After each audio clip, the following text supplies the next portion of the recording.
स्वागत है दोस्तों जेएस नोवेल वर्ल्ड में। जहां हर कहानी में छुपा एक रोमांच, हंसी के ठहाके और थोड़ी सी ट्रिल। तो तैयार हो जाइए, क्योंकि अब शुरू होने वाला है एक नया किस्सा जो आपको ले जाएगा हंसी और रोमांच से भरी इस दुनिया में। क्योंकि दमन और गला घोंटने में थोड़ा समय लगता था। बस थोड़ा सा समय, लेकिन शक्ति जितनी अधिक होगी इस समय को उतना ही बढ़ाया जा सकता है। इसलिए साधना लोक डाउ डोमेन अटूट नहीं है। मारो। वीर ने अपनी तलवार से एक बार फिर प्रहार किया। अपनी दिव्य शक्ति की स्थिति और ब्रह्मांड नाड़ी हेवन एंड अर्थ वेन के संपर्क से प्रेरित होकर उसने पहुंचकर एक देव औषधि अपने मुंह में डाली और उसके पूरे शरीर की आभा एक बार फिर बढ़ गई। मोह नदी मोर रिवर में एक फायदा था, उसकी इतनी तेजी से साधना करने की क्षमता भी देव औषधि को निगलने से लाभान्वित हुई। अब वह इसे कटा हुआ नहीं था। ऐसी स्थिति में जहां उसे परिणामों पर विचार नहीं करना था, यहां तक कि दुष्प्रभावों वाली देव औषधि को भी वीर उत्सुकता से खा सकता था। इस समय अपनी शक्ति बढ़ाने के लिए हर संभव साधन का उपयोग कर रहा था। आखिरकार एक बार जब वह मोह नदी से बाहर निकल जाता तो सब व्यर्थ हो जाता। धम। दूसरी तलवार का वार गर्जना करती लहरों की तरह असंख्य खड्ग शक्ति को संघनित कर भयंकर रूप से नीचे गिरा। दीपशेक कैंडल फ्लेम गॉड को होश आया। उसके दिल में एक दैवीय क्रोध महसूस हुआ, जैसे किसी सम्राट को किसी साधारण भिखारी ने उकसाया हो और उसके वस्त्रों को गंदा किया हो। यह उसका अपमान था। उसके माथे पर एक सुनहरी रोशनी खुली। एक लंबवत पुतली की तरह तीव्र दिव्य अग्नि डिवाइन फायर बाहर निकली। साधना लोक के बल से ये दिव्य अग्नि सब कुछ जलाने में सक्षम लग रही थी, जिससे अंतरिक्ष में जलते हुए काले धुएं का भ्रम पैदा हो रहा था। जैसे ही तलवार की रोशनी साधना लोक में गिरी, वह तेजी से जलने लगी और पिघल गई। लेकिन तलवार की रोशनी चरम पर संघनित लकड़ी के टुकड़े की तरह थी। सतह लगातार जल रही थी, फिर भी अंदर अविश्वसनीय रूप से ठोस थी, जो साधना लोक के दर्जनों गज को भेदती हुई उस तीव्र दिव्य अग्नि से टकराई। तभी तलवार की रोशनी आग की एक फुफकार में बदल गई और बिखर गई। ये स्पष्ट रूप से केवल खड्ग शक्ति थी, फिर भी इसमें पुआल की तरह तेजी से जल जाने का एहसास था। वीर का भाव थोड़ा बदल गया। साधना लोक वास्तव में असाधारण था। यदि विरोधी गंभीरता से साधना लोक को तैनात करता तो शक्ति वृद्धि के साथ उसकी खड्ग शक्ति खतरा पैदा कर सकती थी, लेकिन यह बहुत सीमित था। आखिरकार विरोधी की शक्ति स्वयं ही चरम ज्ञान लोक अल्टीमेट स्टडी रेल्म पर हावी होने के लिए पर्याप्त थी। ये नौजवान राकासुर लू युआन पीछे आ गया और देखा कि वीर वास्तव में दीपशेक के साथ बराबरी पर है, पीछे नहीं हट रहा है, जिसने उसे अंदर तक चौंका दिया। विरोधी की वृद्धि दर ने उसे डरा दिया। स्वामी, मैं आपकी सहायता के लिए यहाँ हूँ। श्रीमती छाया एम्स जिन आ गई। अपना हाथ लहराते हुए अंधेरा चंद्रमा डार्क मून जारी किया। एक दरांती के ब्लेड की तरह भयंकर रूप से नीचे गिरा। लेकिन वीर व्यूह अरे के अंदर खड़ा था। काला मुड़ा हुआ ब्लेड व्यूह से टकराया, जिससे दैवीय प्रतिमानों की लहरें उठी, फिर भी वह एक बार में टूट नहीं सका। उसी समय शहर के भीतर से कई आकृतियां भी तेजी से आ रही थीं, जो स्पष्ट रूप से चरम ज्ञान लोक में एक दानवराज डेमन किंग की उपस्थिति को महसूस कर रहे थे और इस तरह वीर को पीछे हटाने में सहायता करना चाहते थे। दीपक ली शॉरन ने भी इस क्षण अपना कदम बढ़ाया। आकाश में खड्ग प्रकाश फैल गया। उसने सीधे अंधेरे चंद्रमा पर वार किया, चांदनी को तोड़ते हुए। आधा कदम साधना हृदय लोक टाओ हार्ट रेल्म, क्या तुम्हें अभी भी दूसरों की मदद की जरूरत है? दीपक जोर से गरजा। राकासुर की ओर एक और खड्ग वार करते हुए। खड्ग प्रकाश शुरू में धीमा लेकिन पहुंचने में तेज था। अंतरिक्ष को काटते हुए सीधे राकासुर के सिर पर वार किया। राकासुर ने पहले दीपक की खड्ग तकनीक की भयावह प्रकृति को देखा था। अब वह हैरान और गुस्से में था। उसके शरीर में बिजली कौंधी खड्ग प्रकाश को चीरते हुए, फिर भी वह घायल हो गया। उसके सिर के ऊपरी हिस्से से खून टपक रहा था। बदमाश। राकासुर क्रोधित हुआ। अकेले मुकाबले में वह दीपक का मुकाबला नहीं कर सकता था। मैं उसे खुद मारूंगा। दीपक की दहाड़ सुनकर दीपशेक ने अपनी पत्नी श्रीमती छाया को सहायता के लिए आने से रोकने के लिए हाथ उठाया। उसकी आंखें सुनहरी लपटों से जल उठी, उनके सॉकेट्स में जल रही थीं। उसकी शानदार सुनहरी पुतलियों ने वीर को टकटकी लगाकर देखा। क्या तुम बाहर आने की हिम्मत करते हो? वीर ने व्यंग्य किया। क्या तुम्हें लगता है कि मैं 3 साल का बच्चा हूं? अपना हाथ उठाते हुए उसने लगातार अपनी तलवार घुमाई। खड्ग प्रकाश लगातार उत्सर्जित होता रहा। विरोधी के साधना लोक पर हथौड़े से वार करता रहा। प्रत्येक वार भयानक रूप से डरावना था। अगर साधना लोक नहीं होता तो वे सैकड़ों मील तक क्षैतिज रूप से वार करने, पहाड़ों को काटने, नदियों को विभाजित करने के लिए पर्याप्त होते। लेकिन इस साधना लोक में कई गज की यात्रा करने पर वह लपटों में फट गया। खड्ग शक्ति तेजी से कम हो गई। क्या तुम वास्तव में मेरे साथ प्रतिस्पर्धा में खुद को पसंद करते हो? दीपशेक को गुस्से में हंसी आ रही थी, लेकिन उसने वीर पर और ध्यान नहीं दिया। पहले वीर ने उसे अचंभित कर दिया था, जिससे वीर को साधना लोक के भीतर उसे पीछे हटाने की अनुमति मिली। अब जब उसने साधना लोक में बड़ी मात्रा में शक्ति डाली तो वीर के हमले बस उसे छूने में असमर्थ थे और डोमेन के नियमों द्वारा भस्म हो जाएंगे। मेरे व्यूह को तोड़ने तक प्रतीक्षा करो, फिर मैं तुम्हें मार डालूंगा। दीपशेक ने व्यूह पर जोरदार हमला करना शुरू कर दिया। इसे तोड़ना चाहता था। ली परिवार की पुरानी पीढ़ी क्रोधित होकर हमलों की बौछार के साथ बाहर निकली, लेकिन जैसे ही वे विरोधी के साधना लोक में प्रवेश करती थीं, वे जलकर राख हो जाती थीं, बिना किसी निशान के गायब हो जाती थीं। अब जब उन्होंने साधना लोक के भीतर स्वतंत्र रूप से घूमने वाली खड्ग शक्ति को देखा तो उन्हें गहराई से एहसास हुआ कि ली परिवार की मुख्य वंशावली का यह सदस्य कितना भयावह रूप से शक्तिशाली था। पृथ्वी के छोर लापरवाह खड्ग। Ends of the earth carefree saber. Deepak ने भी गुस्से में अपनी अतुलनीय तकनीक पियरलेस टेक्निक को उजागर किया, क्योंकि खड्ग प्रकाश शून्य को काटता हुआ लग रहा था। लॉक ऑन दीपशेक की आकृति पर एक राजसी पहाड़ का प्रेत धुंधला रूप से दिखाई दिया, जो ऊपर से नीचे दबाता हुआ लग रहा था। वह दुनिया का किनारा था जिस तक खड्ग प्रकाश पहुंचने का लक्ष्य रखता था। लेकिन जैसे ही विशाल पहाड़ का प्रेत दिखाई दिया, वह जल गया। जैसे ही खड्ग प्रकाश तेजी से पास आया, खड्ग इरादा जल गया, जिससे गति धीमी हो गई।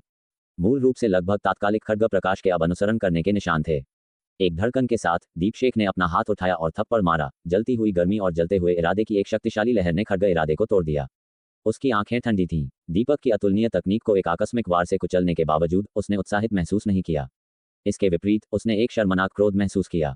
ली परिवार के उन दोनों ने वास्तव में उसके साधना लोक में धड़ल्ले से घुसने की हिम्मत की थी। ये पूरी तरह से अपमानजनक था। मरो। हिंसक जलती हुई मुट्ठी ने व्यूह पर वार किया और व्यूह पर दैवीय प्रतिमान वास्तव में धूम्रपान करने लगे, पिघलने का एहसास दे रहे थे। वीर की पुतलियां संकुचित हो गईं क्योंकि उसने बार बार अपनी तलवार से वार किया। अपने शरीर की महान नसों को चला रहा था। चारों दिशाओं से स्वर्ग और पृथ्वी की शक्ति का उपयोग कर रहा था। अपनी पूरी ताकत से वार कर रहा था। उसकी ताकत अब बाहर से ज्यादा मजबूत थी क्योंकि सहस्र रक्त सत्य दानव कौशल 10,000 ब्लड ट्रू डेमन स्किल के प्रभाव के कारण उसका भौतिक शरीर और भी अधिक चरम सीमा तक परिष्कृत हो गया था। 8वीं कास्ट दिव्य अस्त्र 8th कास्ट डिवाइन वेपन के स्तर तक पहुंच गया था। धम। तलवार की रोशनी लावा जैसी तीव्र मुट्ठी पर जा गिरी।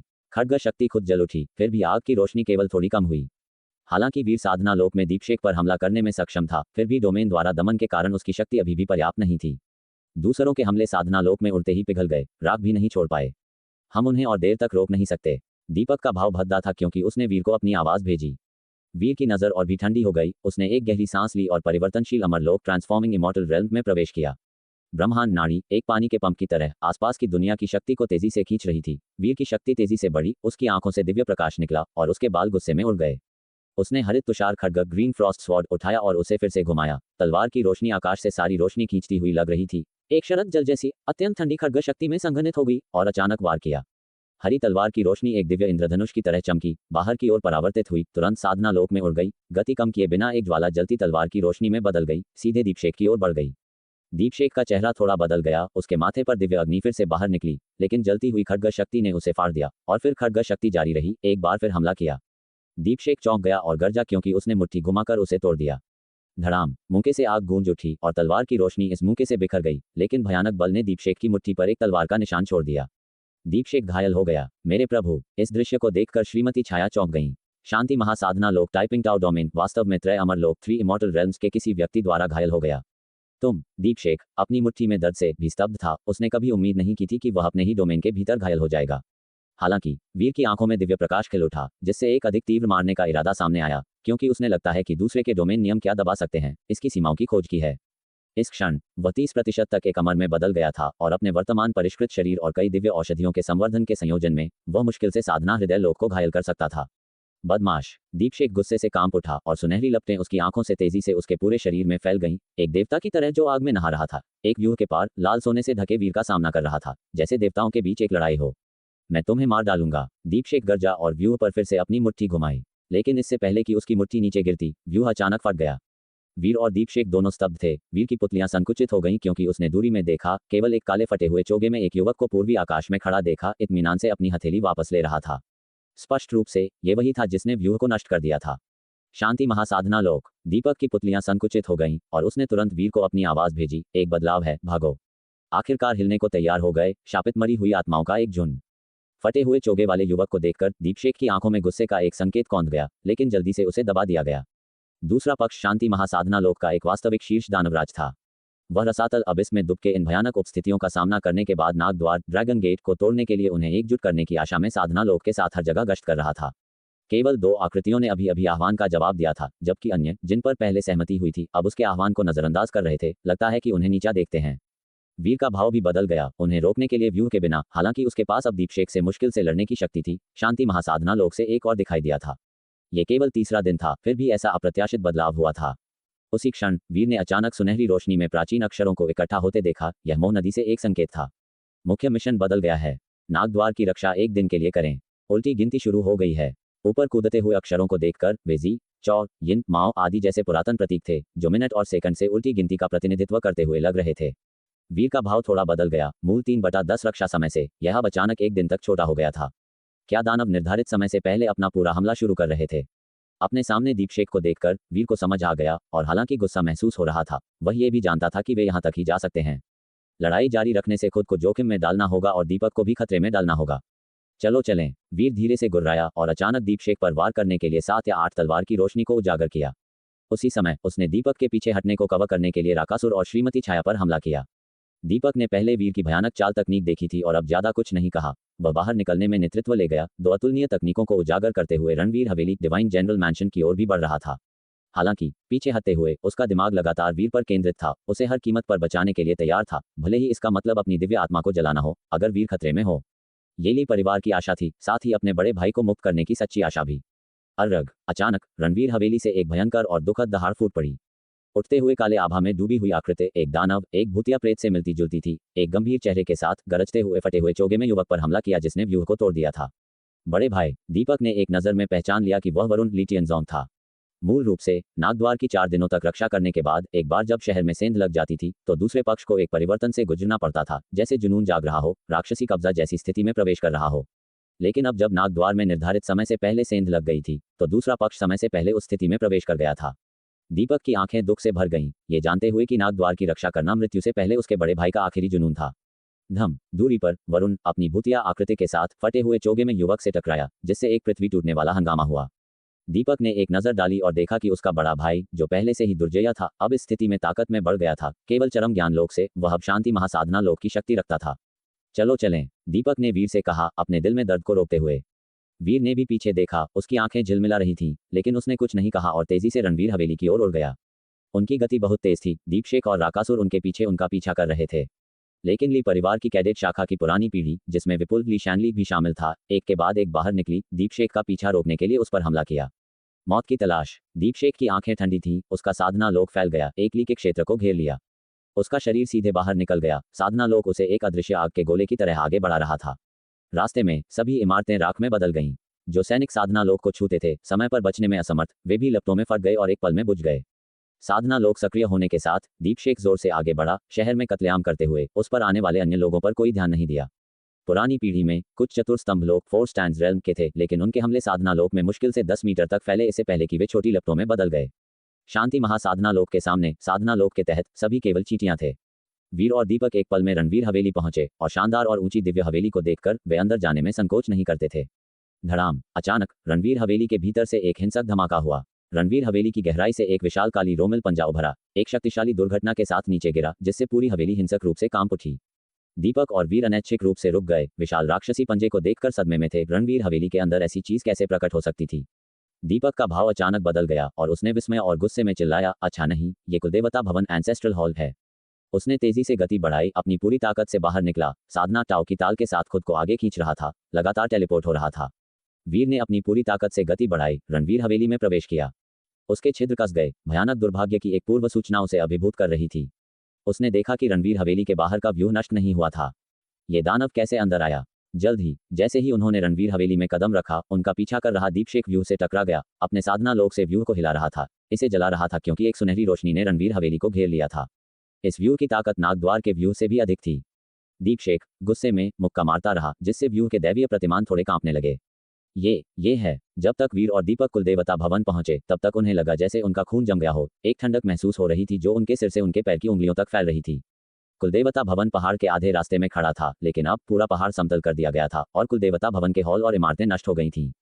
100 झांग लंबा दानव, जिसका शरीर भालू जैसा था, पूरे शरीर पर काले फर थे और सफेद हाथी दांत के दांतों वाला एक भयंकर चेहरा ठंडे और उदासीनता से वीर और दीपक को स्कैन कर रहा था। एक तरफ बीच की उम्र का नीरज ली कैंगजेंग खून से लथपथ, गुस्से का भाव चरम पर मुड़ा हुआ था। कुलदेवता भवन। दीपक हवा में खड़ा था, कुछ हद तक स्तब्ध था। ली परिवार का पवित्र स्थान, मोह नदी से बाहर निकलने का रास्ता, अब एक ही हथेली के वार से चकनाचूर हो गया था। अभी भी यहाँ से जाने की कोशिश कर रहे हो? रुको और हमारे साथ शाश्वत निद्रा में शामिल हो जाओ, दानव ने ठंडी हंसी के साथ कहा। एक असामान्य ऊर्जा लहर उसके शरीर से निकली और वीर की पुतलियां तुरंत फैल गईं, साधना लोक के प्रकट होने को पहचानते हुए। और दानव का साधना लोक पलक झपकते ही और भी तेजी से प्रकट हुआ। मैं कोई आधा अधूरा साधना हृदय लोक अभ्यासी नहीं हूँ। 100 झांग लंबे दानव ने वीर के चेहरे पर आश्चर्य को देखा और एक लापरवाह मुस्कुराहट के साथ उसका विशाल शरीर घूम गया। जमीन उसके नीचे गरज रही थी, क्योंकि उसने अपना पंजा वीर की ओर घुमाया। काली रोमिल हथेली ने आकाश को अवरुद्ध कर दिया, जिससे असीमित पहुंच का एहसास हुआ। तुम्हें मर जाना चाहिए, दीपक उन्माद में गरजा, उसकी नसें फटने वाली लग रही थीं। आकाश ऊंची गति जारी कर रहा था, एक ही बार में अपनी सबसे शक्तिशाली अतुलनीय तकनीक को उजागर कर रहा था। एक पल में ब्लेड की रोशनी ने स्वर्ग और पृथ्वी को रोशन कर दिया, फिर अचानक गायब हो गई, शून्य में एक भयानक दरार को विभाजित करते हुए तेजी से विस्तार कर दानव के साधना लोक से टकरा गई। वास्तव में इसमें एक मुड़ा हुआ सीवन फाड़ दिया। अदृश्य ब्लेड प्रकाश तेजी से फैला, मोटे काले हथेली पर एक धमाके के साथ वार किया, आधा मीटर गहरा घाव उकेरते हुए। 100 झांग लंबे दानव को उम्मीद नहीं थी कि केवल चरम ज्ञान लोक का कोई व्यक्ति उसके साधना लोक में घुसकर उसे घायल कर सकता है। उसकी उदासीन आंखों में आश्चर्य का एक झिलमिलाहट दिखाई दी, लेकिन जल्द ही एक और ठंडी ठंडक में बदल गई। अतुलनीय प्रतिभा, तुम्हारा स्वाद और भी बेहतर है। उसकी आभा बढ़ गई। साधना लोक अरोरा की तरह फैल गया, तेजी से वीर और दीपक दोनों को घेरने के लिए विस्तार कर रहा था। तुम जाओ, मैं उसे रोकूंगा। जैसे ही वीर कार्य करने वाला था, नीरज उसके सामने आया, गुस्से से कांप रहा था। उसके शरीर से लाल रंग की दिव्य रोशनी की धाराएं निकल रही थीं, एक स्वर्ग तोड़ने वाली दुर्भावनापूर्ण आभा जारी कर रही थीं। ये दुर्भावनापूर्ण आभा उसके पीछे एक खून से लाल छाया में जमा हो गई, जो कुछ राजसी इकाई से मिलती जुलती थी। उसकी नसें फट गईं, उसकी आभा ने उसके चोगे को फाड़ दिया, जिससे उसका हट्टा कट्टा ऊपरी शरीर सामने आया। उसके छिद्रों से खून से लाल ऊर्जा फट गई और उसकी उपस्थिति बढ़ गई। वह आश्चर्यजनक रूप से अपनी दिव्य आत्मा को जला रहा था। जाओ, नीरज गर्जा। अचानक अपना हाथ उठाया, एक चमकदार भाले की रोशनी बाहर निकली। हवा में एक काला चाप बना रही थी, अतिक्रमणकारी साधना लोक से टकरा रही थी। भाले की नोक पर डोमेन के विस्तार को एक ठहराव पर मजबूर कर रही थी। उस भाले की नोक पर एक परम बल इकट्ठा हुआ, साधना लोक के प्रसार का विरोध कर रहा था, एक अंतहीन शक्ति को चिंगारी दे रहा था। वीर और दीपक दोनों को झटका लगा। नीरज ने जिस शक्ति का प्रदर्शन किया था, वह मोह नदी के प्रभाव के कारण थी या उनके अपने स्वभाव का आंतरिक पहलू, यह उनकी कल्पना से परे था। दीपक का दिल दुख से भर गया। उन्होंने जबरदस्ती अपने क्रोध को दबाया और ढह रहे कुल भवन की ओर लपके। वीर भी जानता था कि दूसरा व्यक्ति इस पल उन्हें समय दिलाने के लिए अपनी जान जोखिम में डाल रहा था। हालांकि वह गुस्से से भरा था, वह बस मुड़कर भाग सकता था। कुल भवन में तेजी से घुस गया। दीपक की वस्तुओं को नियंत्रित करने की शक्ति ने कुल भवन की टूटी हुई टाइलों को हवा में उठा दिया, बस ये देखने के लिए कि अंदर की कुल पट्टिकाएं, एंसेस्ट्रल टैबलेट्स सब नष्ट हो चुकी थीं। केवल एक पट्टिका से मंद सुनहरा प्रकाश निकल रहा था। वह आदिपुरुष तेजपाल की पट्टिका थी। उनकी सुनहरी प्रतिमा पहले ही चकनाचूर हो चुकी थी और अब केवल ये छोटी सी पट्टिका बची थी। जैसे ही वे दोनों पहुंचे, उन्होंने तुरंत पट्टिका पर कई कमजोर और मिटती हुई आत्माएं महसूस की, जो अन्य पूर्वजों की आत्माएं निकलीं। तुम आ गए। दुख की बात है, हम अब और नहीं रुक सकते। मुझे डर है कि तुम्हें बाहर भेजने का कोई रास्ता नहीं है। दुख से भरे भावों की लहरों ने उनकी चेतना को व्यक्त किया, लेकिन जैसे ही उन्होंने एक हिस्सा संप्रेषित किया, वे विलुप्त हो गए। योग प्रज्ञ लोक से दैव क्षेत्र डाउ डोमेन से युक्त 100 गज के दानव के जमा हो रहे हमले के तहत उनके पास सभी पूर्वजों की शक्ति को इकट्ठा करके आदिपुरुष को बचाने का ही समय था। जीवन में वे शक्तिशाली थे। कुछ ने अद्वितीय वैभव में सैकड़ों वर्षों तक राज किया, अन्य ने अकेले ही महान आर्यावर्त साम्राज्य के 19 प्रांतों को चुनौती दी, सैकड़ों पीढ़ियों तक एक प्रतिष्ठा स्थापित की। लेकिन मृत्यु में केवल अपनी दिव्य आत्माओं और अवशेषों के साथ उनकी शक्ति बहुत कम हो गई। यहाँ तक कि चरम ज्ञान लोक भी उनके लिए एक गंभीर खतरा पैदा कर सकता था। योग प्रज्ञ लोक की तो बात ही क्या। यह अफसोस की बात है कि ली परिवार के वंशज, जो कभी प्राचीन साधुओं की प्रतिभा थे, उन्हें यहाँ मरना पड़ रहा है। यदि हम मर जाएं, तो याद रखना कि यहाँ के सभी दानवों को मारना है। और पूर्वजों ने अपनी अंतिम चेतना के कण संप्रेषित किए, अंतहीन पछतावे से लदे पट्टिका में घुलते हुए। धुंधला सुनहरा प्रकाश धीरे धीरे शांत हो गया। दीपक और वीर दोनों ने इस अंतिम बची हुई कुल पट्टिका को खाली आंखों से देखा। हालांकि वे जानते थे कि यह सब वरुण के जुनून से उत्पन्न हुआ था, लेकिन उन्होंने जो शब्द सुने, उनसे उनका रक्त एक निराश भावना से उबल उठा। बच्चा, शोक मत करो। आदिपुरुष तेजपाल की आत्मा पट्टिका के ऊपर प्रकट हुई और दीपक और वीर को संबोधित किया। ली परिवार में कोई भी आत्मा जीवन से चिपकी नहीं रहती, केवल युद्ध में मरने वाले वीर योद्धा होते हैं। तुम में से कौन मेरी बची हुई आत्मा को धारण करके दानवों का वध करने को तैयार है? दीपक और वीर ने सामने खड़े आदिपुरुष को देखा। अगर वे बाहर होते, तो दीपक निश्चित रूप से पहले झुककर प्रणाम करते, लेकिन इस पल उन्हें केवल उदासी महसूस हुई। यह मैं करूंगा, दीपक ने वीर से कहा। वीर, जीने का रास्ता खोजो। मैं तुम्हें समय दूंगा। कोई भी जीवन का रास्ता नहीं बचा है। वीर ने कड़वाहट से कहा, मुझे कोई सुराग नहीं है। एकमात्र संभावित रास्ता शायद है कि हम डटे रहें, एक और दिन जीवित रहें। दीपक को एक गहरी निराशा महसूस हुई। वास्तव में उन्हें भी नहीं पता था कि बचने का दूसरा रास्ता कहाँ खोजना है। कुल भवन के बिना केवल एक ही रास्ता था, मृत्यु। अगर उनके पास योग प्रज्ञ लोक की शक्ति होती, तो वे दैव क्षेत्र पर भरोसा करके कहीं और जा सकते थे, नागद्वार तक सीमित न रहते, मोह नदी के नियमों से बचने के लिए दैव क्षेत्र का उपयोग करते और एक दिन जीवित रहना मुश्किल नहीं होता। लेकिन उनमें से कोई भी योग प्रज्ञ लोक से नहीं था। मुझे आश्चर्य है कि बड़े भाई की चेतना ठीक हुई या नहीं। यदि हो गई है, तो उन्हें तुम्हें बचाने के लिए अपने दैव क्षेत्र का उपयोग करने दो, लेकिन बड़े भाई नागद्वार नहीं छोड़ सकते। दीपक का चेहरा लगातार बदल रहा था, निराशा के संकेत दिख रहे थे। उन्हें खुद मृत्यु का डर नहीं था, लेकिन इस बार वीर उनके साथ था। अगर वीर यहाँ मर गया, तो दीपक को अपनी मृत्यु से भी ज्यादा दर्द महसूस होता। चूंकि ऐसा है, बच्चा, तो चलो मिलकर लड़ते हुए मरते हैं। आदिपुरुष तेजपाल की वीर आत्मा ने दोनों की दुर्दशा देखी और तुरंत उनके लिए एक निर्णय लिया। उनका रूप टिमटिमाया और एक सुनहरी रोशनी में बदल गया, जो वीर के शरीर में समा गई। एक पल में वीर का शरीर सुनहरे दिव्य कवच में लिपटा हुआ प्रतीत हुआ। दिव्य आत्मा एक जलते हुए कवच में परिवर्तित हो गई, जिसने वीर के पूरे शरीर को घेर लिया, और साथ ही यह असीम शक्ति की लहरों के साथ थी। धड़ाम, एक आकृति अचानक हवा में उड़ गई और 100 मीटर दूर जमीन पर बुरी तरह से जा गिरी। दीपक और वीर ने मुड़कर देखा कि वह नीरज था, जो रक्त से सना हुआ था। उसका भाला पहले ही टूट चुका था। छोटे 5। दीपक जल्दबाजी में दौड़ने ही वाले थे, लेकिन वीर ने उन्हें रोका, फुसफुसाते हुए, तुम बचने का रास्ता खोजो, मैं इसे संभालता हूँ। उनकी आंखों में एक ठंडा हत्यारा इरादा चमक उठा। उनका शरीर सुनहरी रोशनी से ढका हुआ था। उनकी दिव्य शक्ति की स्थिति के साथ मिलकर एक अकल्पनीय दैवीय महिमा विकीर्ण कर रहा था। 100 गज के दानव के दैव क्षेत्र को नीरज को मारने के लिए नीचे आते देखकर वीर ने अचानक अपनी तलवार उठाई और उसे घुमाया। खड्ग ऊर्जा ने पार किया, वास्तव में दैव क्षेत्र को एक पल के लिए रोक दिया। इस आकस्मिक तलवार के वार में नीरज की दिव्य आत्मा को जलाने पर हुई पूरी शक्ति के विस्फोट के बराबर शक्ति थी। उसी समय वस्तु नियंत्रण की शक्ति के साथ नीरज के शरीर को दूसरी जगह खींच लिया गया। वीर ने ऊपर देखा, नीलहिम को पकड़े हुए 100 गज के दानव के विशाल शरीर का सामना करते हुए। 100 गज के दानव ने भी इस पल वीर की अत्यंत ओजस्वी आभा को देखा। हालांकि वह केवल त्रय अमर लोक का था, लेकिन इसने उसे भी अधिक गंभीरता से ध्यान देने पर मजबूर कर दिया।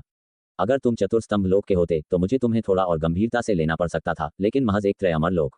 100 गज के दानव ने ताना मारा और फिर अपने हाथ को नीचे दबाने के लिए उठाया, अपने दैव क्षेत्र को आगे की ओर टकराते हुए लाया। तुम रणवीर हवेली में कैसे घुसे? वीर ने पूछा। स्वाभाविक रूप से यह एक गठन आदेश टोकन का उपयोग करके था, नहीं तो ली परिवार के 10 बेटों को मारने के लिए किसी को क्यों भेजा जाता। उनके टोकन पहले ही बदल दिए गए थे। जैसे ही 100 गज के दानव ने बोलना समाप्त किया, उसका दैव क्षेत्र नीचे आ गया। वीर का चेहरा तमतमा गया। क्या यह इसी वजह से था? चौथे चाचा, भागो, बाहर निकलने का रास्ता खोजो, मरो मत। वीर ने जल्दी से अपनी आवाज संप्रेषित की, फिर दमनकारी दैव क्षेत्र का सामना करते हुए उन्होंने अपनी तलवार को आकाश की ओर तीव्रता से काटा। मारो। ऐसा लगा जैसे आदिपुरुष की वीर आत्मा उनके कानों में दहाड़ रही थी। इस तलवार ने एक दिव्य प्रकाश जारी किया जिसने आकाश को ढक लिया, जैसे भोर की पहली किरण जो अंधेरे को फैलाती है। खड्ग प्रकाश ने दैव क्षेत्र में प्रवेश किया, दैव के नियमों के दमन के अधीन। विपक्षी का दैव क्षेत्र अग्निपथ का नहीं था और इसलिए उसने खड्ग ऊर्जा को भस्म नहीं किया। इसके बजाय ये संकुचन और ढहने की एक भयानक शक्ति ले गया, खड्ग ऊर्जा को कुचलने की कोशिश कर रहा था। लेकिन खड्ग ऊर्जा दिव्य प्रकाश में लिपटी हुई थी, भेदने की हद तक चमकदार थी और 100 गज के दानव की छाती पर क्रूरता से टकराई, उसके कई बालों को काट दिया और एक घाव छोड़ दिया। हालांकि वह घाव एक अविश्वसनीय गति से ठीक हो रहा था। 100 गज के दानव गुस्से में था, अपनी विशाल हथेली को उठाकर बार बार प्रहार कर रहा था। वीर का शरीर तेजी से टिमटिमाया, उसकी तलवार ने विशाल हथेली को पीछे धकेल दिया, दोनों ने एक दूसरे से दूरी बना ली। दानव सही था, उनके क्षेत्रों में बहुत अधिक अंतर था, एक पूरे बड़े क्षेत्र की सीमा का अंतर। अब विभिन्न दिव्य औषधियों से भरा हुआ, आदिपुरुष की वीर आत्मा से सुशोभित, वीर की शक्ति एक उफनती नदी के तीव्र वेग की तरह उमड़ रही थी, बस विपक्षी को पूरी तरह से घायल करने के लिए पर्याप्त थी, फिर भी एक घातक वार करने में असमर्थ थी। पूर्वज, मैं अब पूरी कोशिश करने जा रहा हूँ।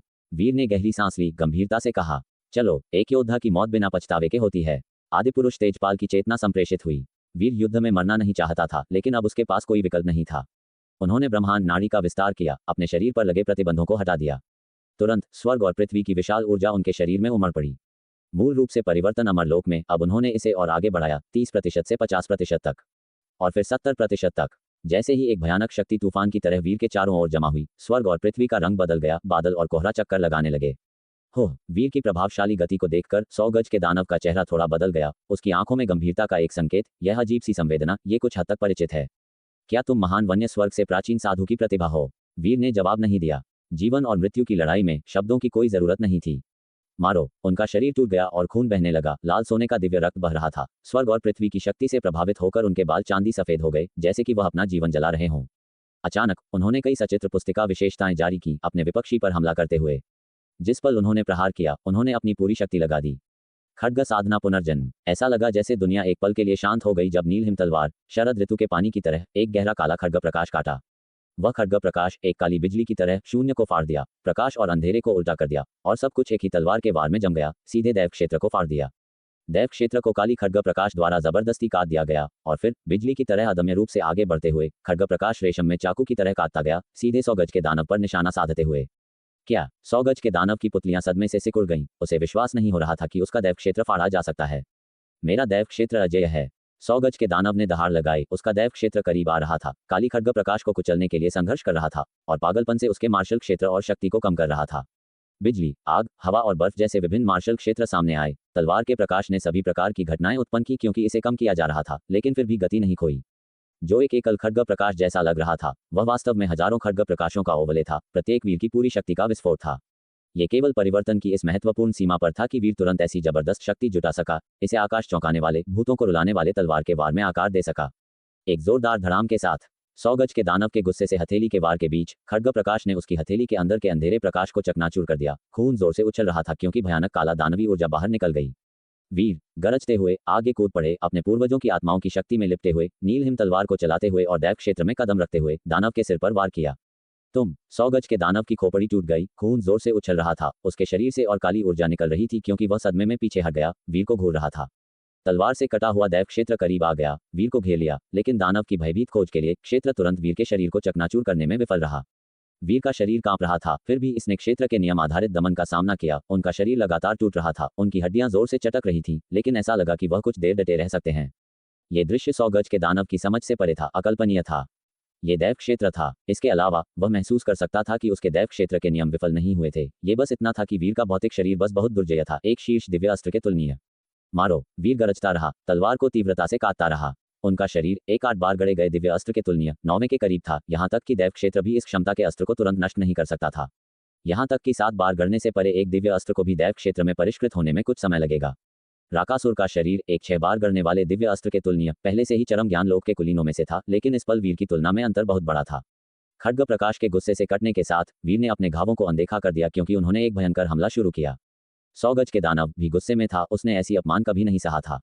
उसने एक उमड़ती हुई दानवी ऊर्जा उठाई, उसका शरीर एक काले ज्वाला की तरह जल रहा था, अपनी हथेली से बार बार प्रहार कर रहा था। उसका विशाल दानव हाथ आसानी से एक शहर को हिला सकता था और समृद्धि से एक बेसिन में डूब सकता था। फिर भी अब इसे वीर के खड्ग प्रकाश द्वारा पीछे धकेला जा रहा था। दूर दीपक एक भागने के रास्ते पर चिंतित होकर विचार कर रहे थे। उन्होंने भी वीर की लड़ाई देखी, चौंक गए। हालांकि उनके पूर्वजों की आत्माओं की मदद मिली थी, वीर ने जो पराक्रम खुद फोड़ दिया वह और भी भयानक था। ये दृश्य देखकर उनकी चिंता तेज हो गई। वीर जैसी प्रतिभा को मोह नदी में मरना नहीं चाहिए। कुल भवन के अलावा बाहर निकलने का रास्ता कहाँ हो सकता है? दीपक पिछले अन्वेषणों के हर सुराग को याद करते रहे, स्पष्ट रूप से महसूस कर रहे थे कि वह किसी चीज पर पहुंच रहे थे। उसी पल रणवीर हवेली के बाहर से एक विशाल कंपन आया। दीपक ने देखा और एक विशाल दानव बादल को उमड़ते हुए देखा। व्यू टूट गया था और शहर के बाहर के सभी दानव प्राचीर पर कत्लेआम कर रहे थे, भयंकर युद्ध में लगे हुए थे। और उनमें सबसे चमकदार आकृतियां वरुण और फटे हुए कपड़ों में युवक थे। बड़े भाई, अगर तुम में अभी भी चेतना है तो मुझे एक संकेत दो। दीपक की आंखें दुख से भर गईं। उन्होंने अपने होंठ काटे, उसी विचार के निशान का पीछा करते रहे जो उनके पास अभी अभी आया था। इस बीच वीर और 100 गज के दानव एक तीव्र लड़ाई में बंद थे, दोनों ताजा रक्त में भीगे हुए थे। वीर का रक्त दैव क्षेत्र के भीतर बिखर गया, तुरंत संपीड़ित हो गया और फट गया। क्षेत्र में एक अकल्पनीय दमनकारी गुरुत्वाकर्षण था, जहां चरम ज्ञान लोक का कोई भी सामान्य प्राणी प्रवेश करने पर फट जाएगा। मर वीर दहाड़ पड़े, स्वर्ग और पृथ्वी की और भी अधिक शक्ति खींचते हुए, 70% की सीमा को पार करते हुए और एक उच्च डिग्री तक धकेलते हुए।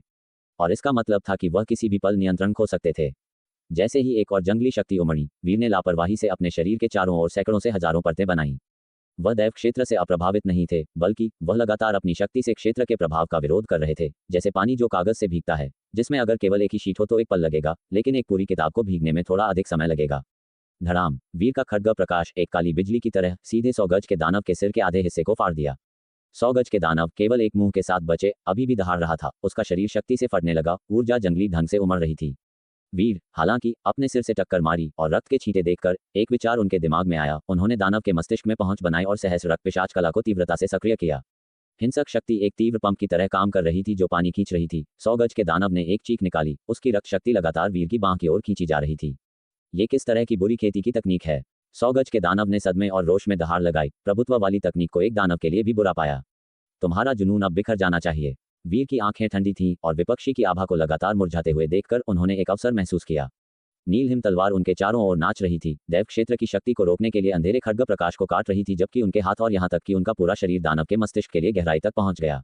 मांस और सार के पोषण के तहत वीर के टूटे हुए शरीर में मरम्मत के संकेत दिखाई दिए, लेकिन स्वर्ग और पृथ्वी की शक्ति हिंसक हो गई थी। वीर और 100 गज के दानव दोनों को घेर रही थी। वीर की अवशोषण दर बढ़ी और दुखद चीखों की एक श्रृंखला के साथ दानव का शरीर घुटनों के बल झुक गया। आसपास का दैव क्षेत्र जो पागलपन से बंद हो रहा था, अचानक थम गया, फिर विलुप्त हो गया। जैसे ही दैव क्षेत्र फीका पड़ा, वीर के हाथों को ऐसा लगा जैसे हजारों पाउंड का वजन उठा लिया गया हो और उन्होंने हिंसक ढंग से दानव के शरीर को फाड़ दिया। खून उछला और वीर उसके शरीर में टूट गए, जोरदार ढंग से अवशोषित कर रहे थे। दानव राजा की रक्त शक्ति उनके शरीर में अवशोषित होने के साथ वीर का भौतिक रूप लगातार संघनीभूत होता रहा, लेकिन ऐसा लगा कि अमर में उनका परिवर्तन एक अदम्य चरण में प्रवेश कर गया। जैसे ही स्वर्ग और पृथ्वी की शक्ति वीर के शरीर को फाड़ रही थी और उन्होंने साथ ही अपने मांस को परिष्कृत किया, विनाश और पुनर्जन्म के इस चक्र ने उनके शरीर को परिवर्तित और पुनर्जन्म दिया। वीर रक्त में स्नान करके उभरे, एक असुर युद्ध देव की तरह रक्त ऊर्जा निकल रही थी और अचानक अपने हाथ को उठाकर उन्होंने आसपास के स्वर्ग और पृथ्वी को काट दिया।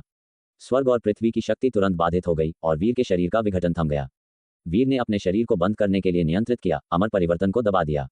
ये भाग्यशाली था कि हाल ही में शरीर परिष्करण ने उनके शरीर पर उनके नियंत्रण को काफी बढ़ा दिया, जिससे वह नियंत्रण खोने से ठीक समय पर पीछे हटने में सक्षम हो गए। वीर ने कुछ तेज सांसें लीं और तेजी से दिव्य औषधियों का एक मुट्ठी भर सेवन किया, अपने शरीर को एक भट्टी की तरह फिर से प्रज्वलित होते हुए, जीवन शक्ति के साथ उभरते हुए महसूस किया। इस तरह की खपत से मार्शल आर्ट्स में बड़ी कमियां रह जाएंगी, लेकिन वीर को इस शरीर के लिए कोई दया नहीं थी।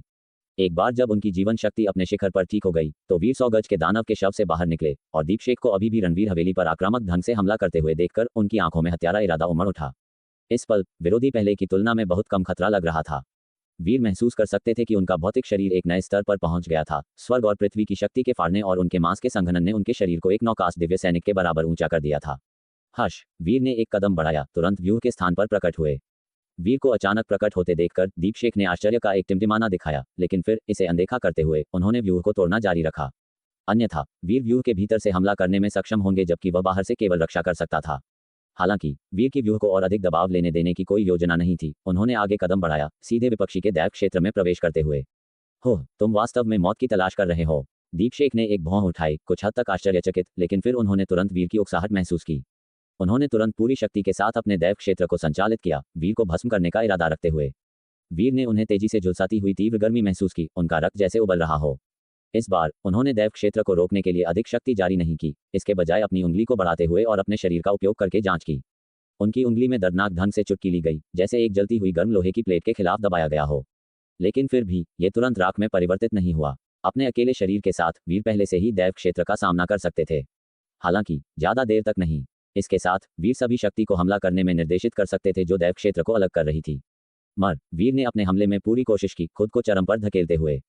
शक्ति के अलगाव के बिना केवल अपने शरीर पर भरोसा करते हुए वह उबलते पानी में खड़े होने जैसा था। लेकिन उनकी इच्छा शक्ति लोहे की तरह मजबूत थी। अडिग, उनके चेहरे पर दर्द का कोई निशान नहीं था, केवल उनकी आंखें एक दैवीय रूप के साथ फूट गईं क्योंकि उन्होंने अपनी पूरी ताकत से अपनी तलवार घुमाई। क्या दीपशेख वीर की स्थिति देखकर भयभीत थे, हैरान थे कि वीर केवल अपने शरीर से दैव क्षेत्र के नियमों का सामना कर सकता था। वह समझ नहीं सकते थे और न ही कल्पना कर सकते थे कि ऐसी कोई चीज मौजूद हो सकती है। लेकिन करीब से निरीक्षण करने पर उन्हें यह जानकर हैरानी हुई कि वीर ने अपने शरीर को एक नौकास्ट दिव्य सैनिक की ताकत तक संघनीभूत कर लिया था। दानवों के बीच यह उन्हें एक राक्षसी इकाई बनाता था। आपको पता होना चाहिए कि शरीर परिष्करण पर वापसी अत्यंत कम है, इसमें लंबा समय लगता है और दानव शुद्ध शरीर परिष्करण का रास्ता नहीं अपनाते हैं। धमाका! खड्ग प्रकाश ने गुस्से से वार किया और दीपशेख ने अचानक अपना हाथ उठाया, स्वर्ग और पृथ्वी के अंतरिक्ष से एक अग्नि हलबट खींचते हुए इसे खड्ग प्रकाश की ओर टकराते हुए। भयंकर टकराव ने लगभग दीपशेख की बांह को पलट दिया और अग्नि हलबट की चमक टूट गई। वीर ने अमर में परिवर्तित होने की स्थिति में फिर से प्रवेश किया, स्वर्ग और पृथ्वी की शक्ति पर आरेखित किया, इसे सीधे 80% तक तेज किया। स्वर्ग और पृथ्वी की नाड़ी तेजी से अभिसरण हुई, एक असीम शक्ति उन्हें भर रही थी और वीर ने लगातार कदम बढ़ाया। स्वर्ग और पृथ्वी अदृश्य कला को निष्पादित किया और काला खड्ग प्रकाश एक भयंकर तूफान की तरह लगातार काट रहा था। पहले रणवीर हवेली के व्यूह ने वीर और 100 गज के दानव के बीच की लड़ाई को अलग कर दिया था, जिसकी दीपशेख ने जांच नहीं की थी। अब वीर के अपनी पूरी शक्ति को उजागर करने के साथ दीपशेख तुरंत भयभीत महसूस किया। उन्होंने रोष में दहाड़ लगाई क्योंकि उन्होंने अग्नि हलबट को घुमाया, लेकिन वीर के हमले ने उन्हें पीछे हटने के लिए मजबूर कर दिया, जिससे उन्हें अपने जीवन पर सवाल उठाना पड़ा। अपने खुद के दैव क्षेत्र में उन्हें वास्तव में त्रय अमर लोक के किसी व्यक्ति द्वारा दबाया जा रहा था। यह बिल्कुल हास्यास्पद था। मेरे स्वामी, श्रीमती छाया इस दृश्य को देखकर भी हक्का बक्का रह गई, उनकी सुंदर आंखें अविश्वास में फैल गईं। राकासुर, जो किनारे से सहायता करने का इरादा रखता था, इतना डर गया कि वह जगह पर जम गया। वीर को ऐसे घूर रहा था जैसे उसने कोई भूत देख लिया हो। इस लगातार हत्या ने वीर को देवद्वार दर्रा पर देखे जाने की तुलना में कहीं अधिक भयानक बना दिया था। धमाका! खड्ग प्रकाश काली बिजली की तरह दीपशेख के कंधे पर भयंकर ढंग से टकराया, इस प्रक्रिया में एक बांह को फाड़ दिया। दीपशेख धीरे से गुर्राया, उसके घाव से निकल रहा रक्त भीषण ज्वालाओं से जलकर बहना बंद हो गया। उसने वीर को देखा, उसके चांदी जैसे बाल और श्वेत धागों को देखकर वह सदमे और क्रोध से भर गया। ये भांपते हुए कि प्रतिद्वंद्वी ने किसी अत्यंत भयावह गुप्त तकनीक का इस्तेमाल किया है। शक्ति अपने चरम पर पहुंच गई है, जो साधना क्षेत्र को भी खंडित करने में सक्षम है। ये कैसे संभव है? दीपशेख को लगा जैसे उसकी समझ उलट गई है। उसका साधना क्षेत्र वीर के शरीर को लगातार जला रहा था, लेकिन वीर की उपचार शक्ति भयानक रूप से प्रबल थी। उसका नष्ट हुआ मांस लगातार पुनर्जीवित हो रहा था। दीपशेख अब सचमुच में क्रोधित होकर अपना अक्षय बल मुक्त किया, तुरंत एक भुजा भौतिक रूप से प्रकट की और फिर वीर से एक बार फिर गिर गया। दोनों इतनी भयंकर लड़ाई लड़े कि आकाश और पृथ्वी जैसे टूट रहे थे। रणवीर हवेली के बाहर की सड़कें जमीन से बराबर हो गईं। वे जहां भी गए वहां साधना क्षेत्र से जलकर काला पड़ गया। श्रीमती छाया और राकासुर ने एक दूसरे को देखा, दोनों की आंखों में भय साफ दिख रहा था। चरम ज्ञान लोक में होने के बावजूद वे इस लड़ाई में हस्तक्षेप नहीं कर सकते थे। वह युवक बहुत भयानक था। अगर वे उसे जीवित जाने देते तो वह जल्द ही बुद्ध प्रभु जितना भयभीत करने वाला व्यक्तित्व बन जाता और महान आर्यावर्त साम्राज्य में भय उत्पन्न करने वाला तीसरा व्यक्ति बन जाता। धमाका! दीपशेख का शरीर वीर की तलवार से कट गया और दूर जमीन पर जा गिरा, जिससे सैकड़ों मीटर तक फैला एक जला हुआ गहरा गड्ढा बन गया। वीर ने एक बार फिर मारने के लिए अपनी तलवार चलाई, नीलहिम तलवार जो ठंडे लोहे से गढ़ी गई थी, वह भी साधना क्षेत्र में लंबी लड़ाई के बाद लाल गर्म हो गई थी। उस पर बनी 9 खड्ग आत्माएं बाहर निकलने की हिम्मत नहीं कर रही थीं, ताकि बाहर आते ही साधना क्षेत्र से भस्म न हो जाएं। सिर्फ दिव्य अस्त्र की अंतर्निहित कठोरता ही उसे साधना क्षेत्र में टिके रहने दे रही थी। मेरे लिए मर जा। दीपशेक दहाड़ा, जमीन से निकला, वार से बचा नहीं बल्कि अपनी अग्नि भाले से वार किया। वे एक दूसरे को आर पार करते हुए वीर ने उसके शरीर का आधा हिस्सा काट दिया और उसकी अपनी भुजा भी इस प्रक्रिया में कट गई। दीपशेक का मांस तड़पा अक्षय बल के तहत तेजी से फिर से उगा, लेकिन वह केवल आधा ही हुआ था जब उसने देखा कि वीर की कटी हुई भुजा पहले ही पुनर्जीवित हो चुकी है, एक बार फिर उसकी ओर आ रही है। शारीरिक पुनर्जीवन की गति उसकी गति से कई गुना तेज थी। दीपशेक के चेहरे पर खड्ग ज्योति का वार हुआ और वह कटकर नीचे गिर गया। वीर ने फिर से हमला किया, लेकिन गड्ढे की गहराई से एक अग्नि ज्योति की लकीर उसकी ओर बढ़ी। जब तक वीर ने उसे बिखेरा, उसने दीपशेक को एक लंबी इंद्रधनुषी रंगत में बदलते हुए देखा जो दूर भागने की कोशिश कर रहा था। श्रीमती छाया पहले ही पीछे हटने का अवसर पाकर दृष्टि से ओझल हो चुकी थी।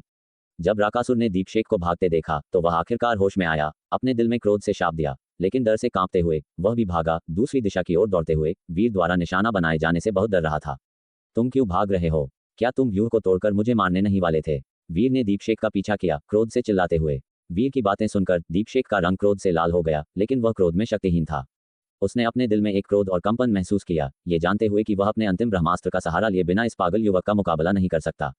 दूसरे मृत आत्माओं को वीर को थकाने दो, तुम देर सवेर मरोगे ही। दीपशेक ने अपने गुस्से को दबाया, उसकी निगाहें बर्फीली थीं और अचानक एक थप्पड़ के साथ उसने अपनी गति को एक बार फिर बढ़ाने के लिए एक पवित्र हृदय ताबीज का इस्तेमाल किया और पलक झपकते ही शक्तिनगर से बाहर उड़ गया। आधा चरण शांति साधना लोक के दानवराज को वीर ने भागने पर मजबूर कर दिया। प्रतिद्वंद्वी को रुद्राक्ष में लिपटे गति बढ़ाते हुए देखकर वीर ने भी तुरंत एक पवित्र हृदय ताबीज लगाया। ताबीज ज्योति में ढका हुआ उसने पूरी गति से पीछा किया, लेकिन जैसे ही उसने नगर दीवारों को छोड़ा, वीर को एक अजीब खतरनाक अपशकुन महसूस हुआ।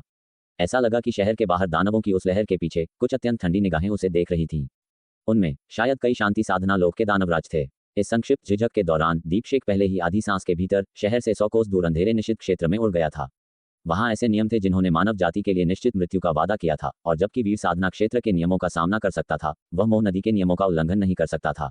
वीर के चेहरे पर उदासी थी। इस बिंदु पर उसने मोह नदी से भागने की आशा भी छोड़ दी थी, फिर भी वह अपनी मृत्यु से पहले दीपशेक को मारना चाहता था, शत्रु को भागने से रोकने और मालवा प्रांत पर आपदा लाने से बचाने के लिए। हालांकि अब ऐसा लग रहा था कि इस इच्छा को पूरा करना भी कठिन था। वीर ने कुछ देर तीखे ढंग से देखा, फिर निर्णायक रूप से मुड़ा और शहर के दूसरे हिस्से की ओर पूरी गति से भागा। राकासुर पूरी गति से बाहरी इलाके की ओर भाग रहा था, वह यहाँ की अमृत आत्माओं में से नहीं था। अगर ये मृत आत्माएं मर भी गईं, तो वे गायब नहीं होंगी, मोह नदी में हमेशा के लिए पुनर्जन्म लेती रहेंगी जब तक कि मोह नदी को साफ और हल नहीं किया जाता, जब उन्हें आखिरकार मुक्ति मिलेगी। लेकिन अगर वह यहाँ मर गया तो वह सचमुच मर जाएगा। हालांकि अब शहर छोड़ना प्रवेश करने की तुलना में बहुत कठिन लग रहा था।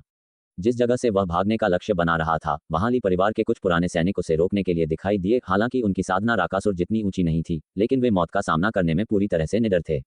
राकासुर क्रोध से दहाड़ा उन लोगों को पीछे हटाने के लिए बिजली छोड़ी, लेकिन उसी क्षण उसके पीछे से प्रकाश की एक किरण तेजी से सीटी बजाती हुई आई। राकासुर डर से मुड़ा, केवल काली खड्ग ज्योति को आकाश में चमकते हुए देखा जो 50 कोस तक फैली हुई थी। खड्ग ज्योति के क्रोधित वार ने राकासुर का सिर काट दिया और उसके भीतर की साधना इच्छा ने उसकी दिव्य आत्मा को पल भर में खंडित कर दिया। विशाल नाग शव आसमान से गिर गया। नागद्वार का ये चरम ज्ञान लोक का बुजुर्ग वीर के एक चरम स्थिति वाले खड्ग वार का सामना नहीं कर सका। यह मुख्य रूप से इसलिए था क्योंकि वीर इस समय कई शक्तियों से सशक्त था, जिसमें कई दिव्य औषधियां और उसके पूर्वजों की वीर आत्माएं आदि शामिल थीं। सबसे महत्वपूर्ण बात, उसका शारीरिक शरीर जो नवकास्ट दिव्य अस्त्र के बराबर होने के लिए परिष्कृत किया गया था, अमर लोक की सीमा के करीब था और उसकी अधिष्ठापन के दौरान आकर्षित ब्रह्मांड शक्ति की विशालता कल्पना से परे थी। जब वह केवल स्वर्गिक मानव लोक में था, तब वीर अपनी अधिष्ठापन के 40% पर भरोसा करके साधना हृदय लोक के खिलाफ लड़ सकता था और भाग्य विपरीत लोक के हमलों का सामना कर सकता था। अब ब्रह्मांड नाड़ी और त्रय अमर लोक की चरम सीमाओं के करीब आने के साथ उसकी शक्ति और भी भयावह थी। वीर ने 2 हिस्सों में बंटे नाग शव पर एक नजर डाली, उस पर कदम रखा, सहस्र रक्त पिशाच कला को सक्रिय किया, उसके सार को अवशोषित किया और एक बार फिर अपने शरीर को परिष्कृत किया। जैसे ही नाग शव सूख गया, वीर ने अपने दिल में थोड़ी राहत महसूस की। 3 महान दानवराजों में से एक से निपट लिया था। उसने उस प्राचीन नाग पर एक और नजर नहीं डाली, जिसने हजारों वर्षों तक साधना की थी और दयालगढ़ में प्रसिद्ध था, और नगर दीवारों की ओर जाने के लिए मुड़ गया। जब तक वीर पहुंचा, उसने देखा कि दीवारों के शीर्ष पर दानवों की लहर हावी हो चुकी थी। सैनिकों और दानवों के शव हर जगह बिखरे पड़े थे, रक्त नदियों की तरह बह रहा था। सुरेखा, नीरज और ली परिवार की अन्य महिलाएं, जो पहले दीवार को मजबूत करने आई थीं, पहले ही कहीं दिखाई नहीं दे रही थीं। वीर ने रण क्षेत्र को अपनी शक्ति में लपेटा, लेकिन उनका कोई निशान नहीं मिला। इसका मतलब था कि वे शायद दानवों की लहर से अभिभूत हो गए थे, संभवतः पहले ही किसी दानव के मुंह से या किसी दूसरे की पेट में समा गए थे। वीर ने गहरी सांस ली और नीलहिम तलवार चलाई, दानवों की लहर में प्रवेश किया, रण क्षेत्र से बुनाई करते हुए। जल्द ही वीर को एहसास हुआ कि उसके अन्य भाइयों की उपस्थिति भी छिन्न भिन्न हो गई थी। अब जब उत्तरी नगर दीवार टूट गई थी, तो यह संभावना थी कि उन कुछ लोगों की प्रवृत्ति को देखते हुए वे भी दानवों की लहर में नष्ट हो गए होंगे। वीर ने मन ही मन आह भरी और दानवों की लहर के खिलाफ लड़ना जारी रखा, उन्हें रोकने की पूरी कोशिश की। अगर वह अपनी पूरी ताकत से लड़ता तो भी एक दिन के लिए रक्षा को बनाए रखने का मौका था।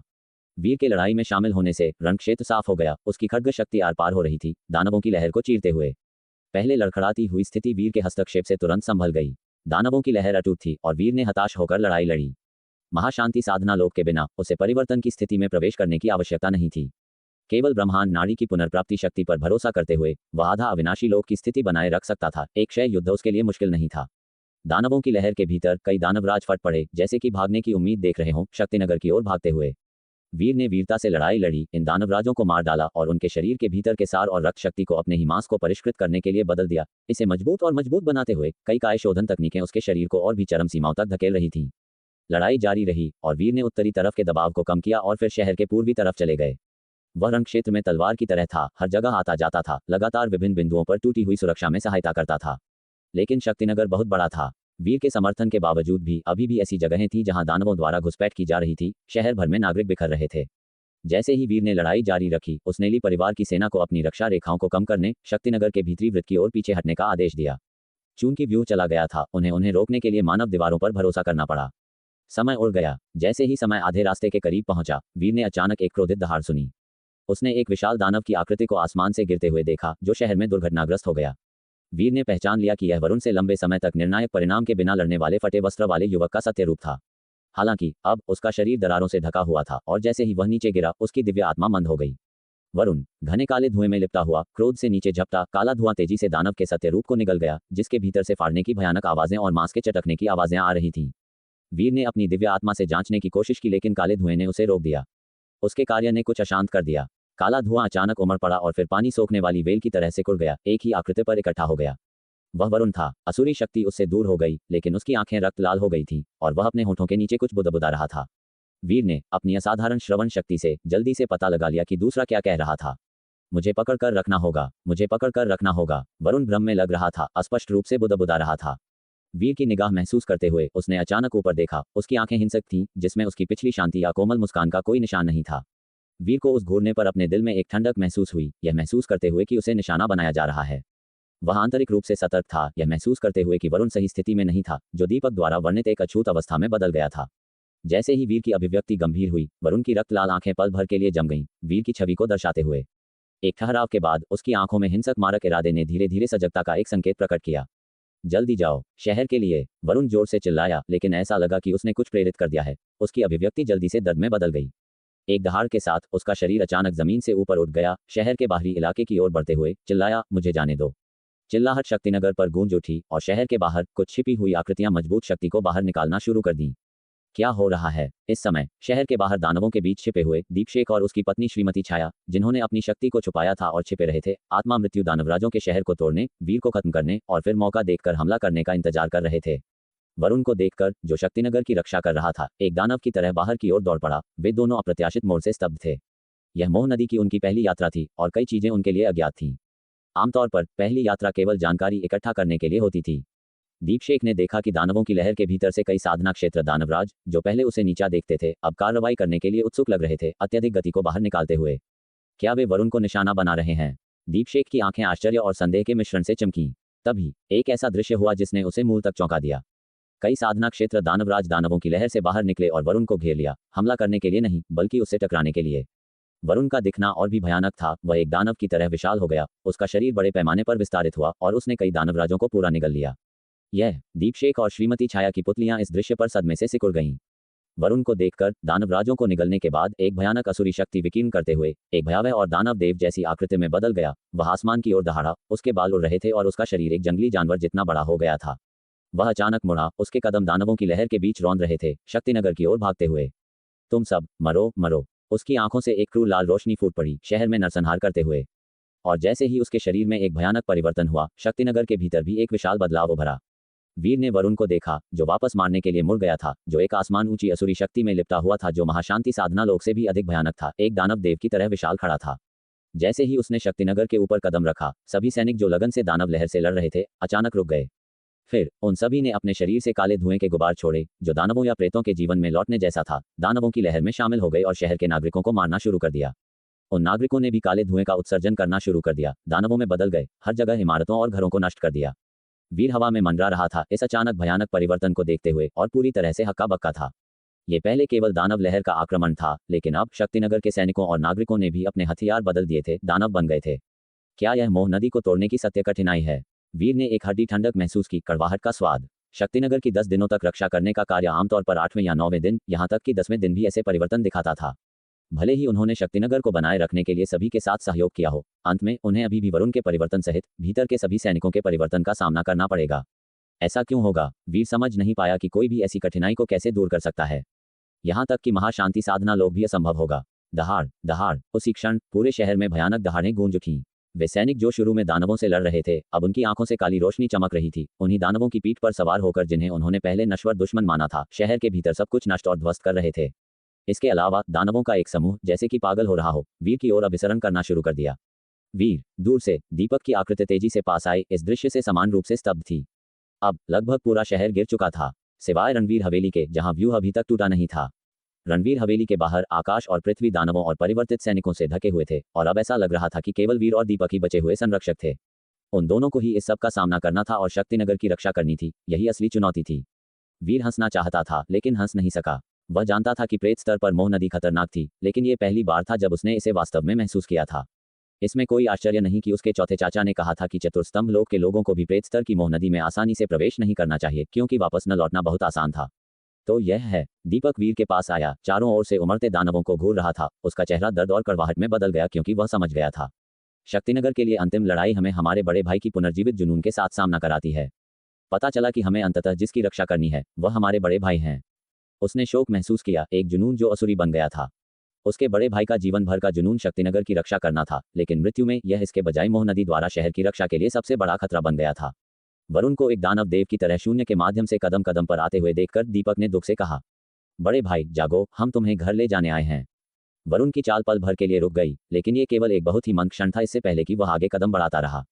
उसके कंधे, छाती और पीठ पर कई भयंकर दानव सिर बढ़े, वीर और दीपक का उपहास करते हुए और तिरस्कार से नीचे देखते हुए। इस कब्रगाह का हिस्सा बनने के लिए यहाँ रहने के लिए तैयार हो जाओ, अपने बड़े भाई के साथ जाने के लिए, क्योंकि तुम में से कोई भी नहीं जाएगा। वह फिर कभी नहीं जागेगा, तुम सब मरने वाले हो। कोई भी इस मोह नदी को नहीं छोड़ रहा है, रहो और हमसे जुड़ो। उनके ठंडे उपहास के बीच वरुण की आंखें तेजी से लाल हो गईं। जैसे ही उसने आगे कदम बढ़ाया, उसका मुंह बुदबुदा रहा था, जैसे कि जाप कर रहा हो।